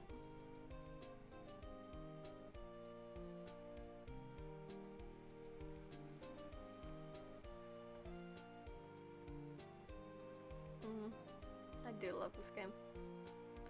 I'm pleased to announce that Pink Princess is a hit. Assure that Mr. Right a great deal. Oh, and I'm keeping my face out of the public eye till the show's over. I wouldn't want to ruin any kids' dreams, you know?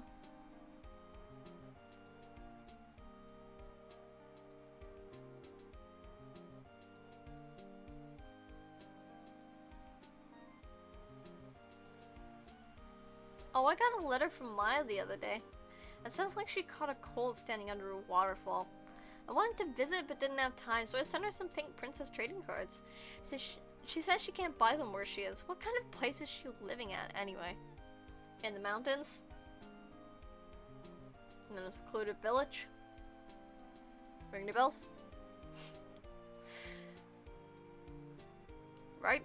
Who's that? You wanna talk? Let's talk about Pink Princess, alright? But, you know, I snuck into the studio the other day, and I saw her, the one inside the Pink Princess suit. Ugh, what a dog. This is kind of a shock for a boy of my tender age. Dude. Don't be mean. Although I do kind of want to see the actress for Pink Princess. Yeah, I remember writing that lawyer guy. Huh? Me? I'm in training to become a paranormal photographer. You know that picture I took of everyone? Well, just behind them, there's a ghost. For real. Now that's talent. I'm gonna be famous. Are you? Are you going to be famous? You sure about that?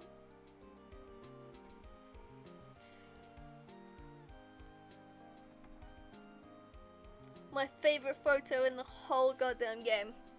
I have it as one of my backgrounds.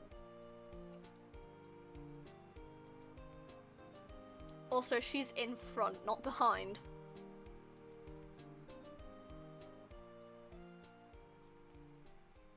Yeah, it is adorable.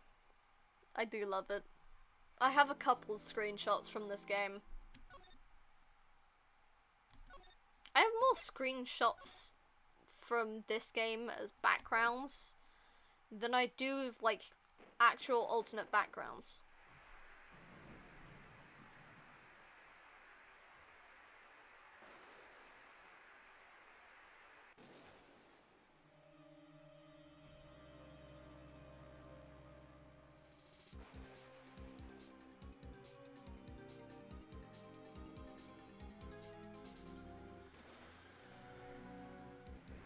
I do like that cinematic sort of death scene though. That is kind of cool.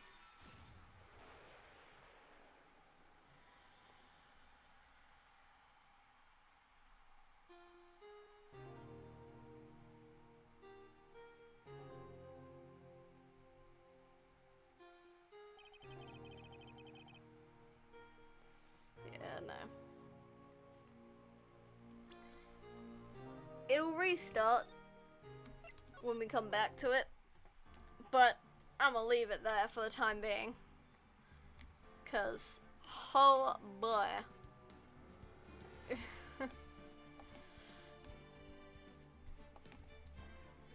Oh, dude. Such a good game. I love Phoenix Wright so much. I've got Thanks for the follow. Ace Attorney, like the Great Chronicles. Oh, thanks for the follow, man. That's nice. Thank you. But yeah, I do love this game very much. I will be playing more of it, but I think next stream I'll probably do an art stream. Since, yeah, haven't done one of those in a while because I've been focused on Ace Attorney.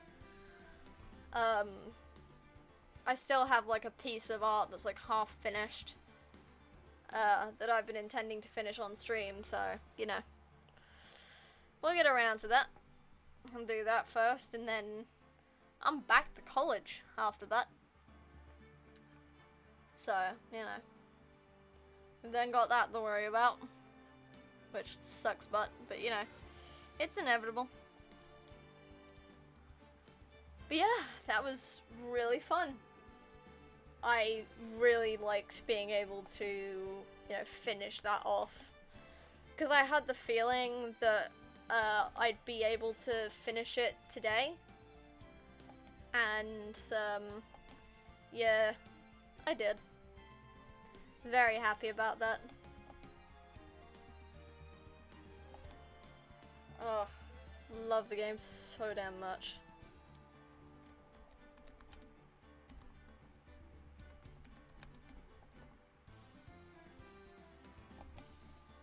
There we go. Save the screenshot of Maya. Because I managed to grab it. There are a bunch of screenshots from my personal playthrough that I didn't manage to grab initially. That I've been, like, nicking throughout my Twitch playthrough. I'm very happy that I managed to go over those again. Very happy about that.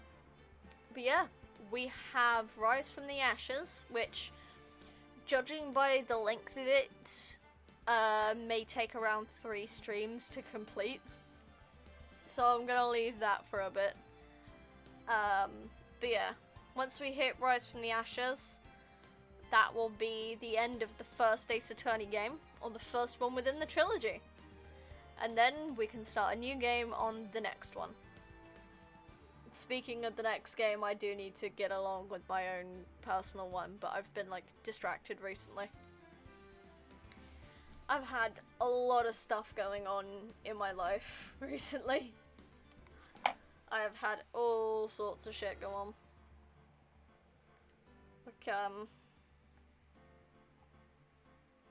Like, I have, like, a entry app on my phone called Everlog, and I make sure to write a log every day so I know what I've done. And, like, on the Sunday after stream, I was supposed to meet up with my aunt, but her youngest threw up. So, yeah, no. We didn't end up meeting them. And then earlier in the stream, I mentioned one of the glass plate mats exploding. So Monday was pretty eventful. I went with my sisters out to get, like, sweets and some gift stuff for my mum, since her birthday's next week. And when I got home, I painted the little wooden box that I got and the base for my mum's birthday gift. Then, after I put my stuff away and tried to clean down the placemat, it exploded. Like, the glass placemat just shattered everywhere. Our toilet officially broke. I'm not joking. The release valve decided it was going to just break. So, our toilet was fucked for a little bit. So we had a plumber come over and try to assess the damage, but because it's an old toilet, you know, I assume now you have managed to end the stream as well. Yeah, close. But yeah, we had our toilet break, so we had a guy come round, but our toilet is an older model, therefore they're not making the components anymore. While it was away. Yeah. Sorry, mate. Mum helped me clear up the glass. My sisters tried to pitch up at the 6-person tent that we have, except our garden's too small for that, with the path in the middle now. So they got yelled at to take it down. The plumber did eventually fix the toilet, but it did take some, like, working out and some substitution. A random dude came round, I'm assuming it's someone my dad knows, get a new toilet. Nah, we got a replacement part for it, so, you know, it's working for now. But yeah, some dude that my dad probably knows came round and gave us, like, a plastic bag full of half-dried Achilles tendons from a cow for my dog to have. So that was interesting.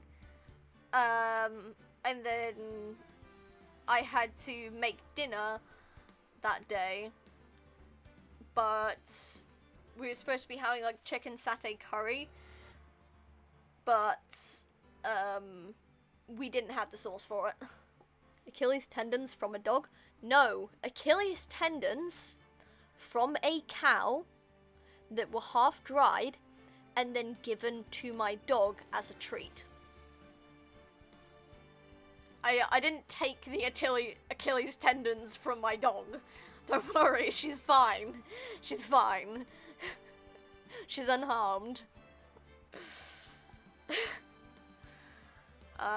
I had to, like, clean the dining room on the Tuesday after. Started on concept art for a new comic, but it's probably something that's not going to come out. I'm probably just going to keep it in concept, since I'm very unsure about it. Then on the Wednesday, my parents booked a table. Didn't know dogs have Achilles tendons. I don't even know, man. I don't even know.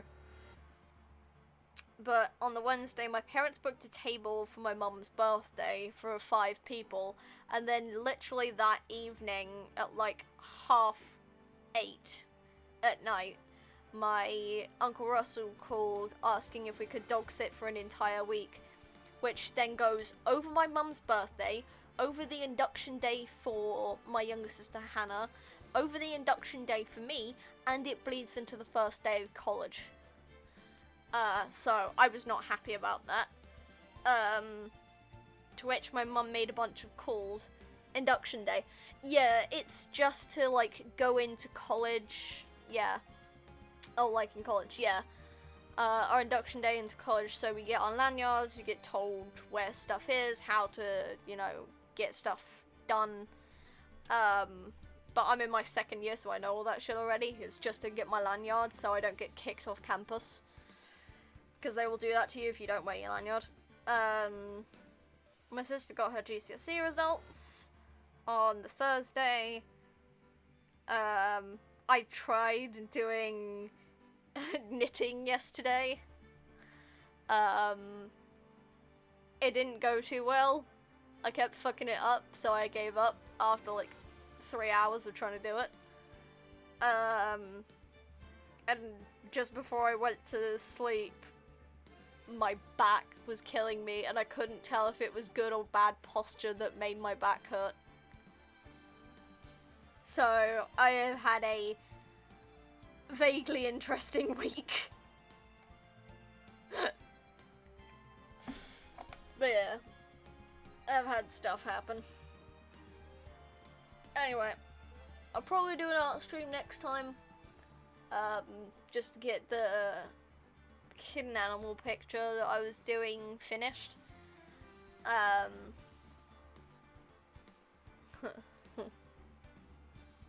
going to try and see Tilly's can tend to my dog too.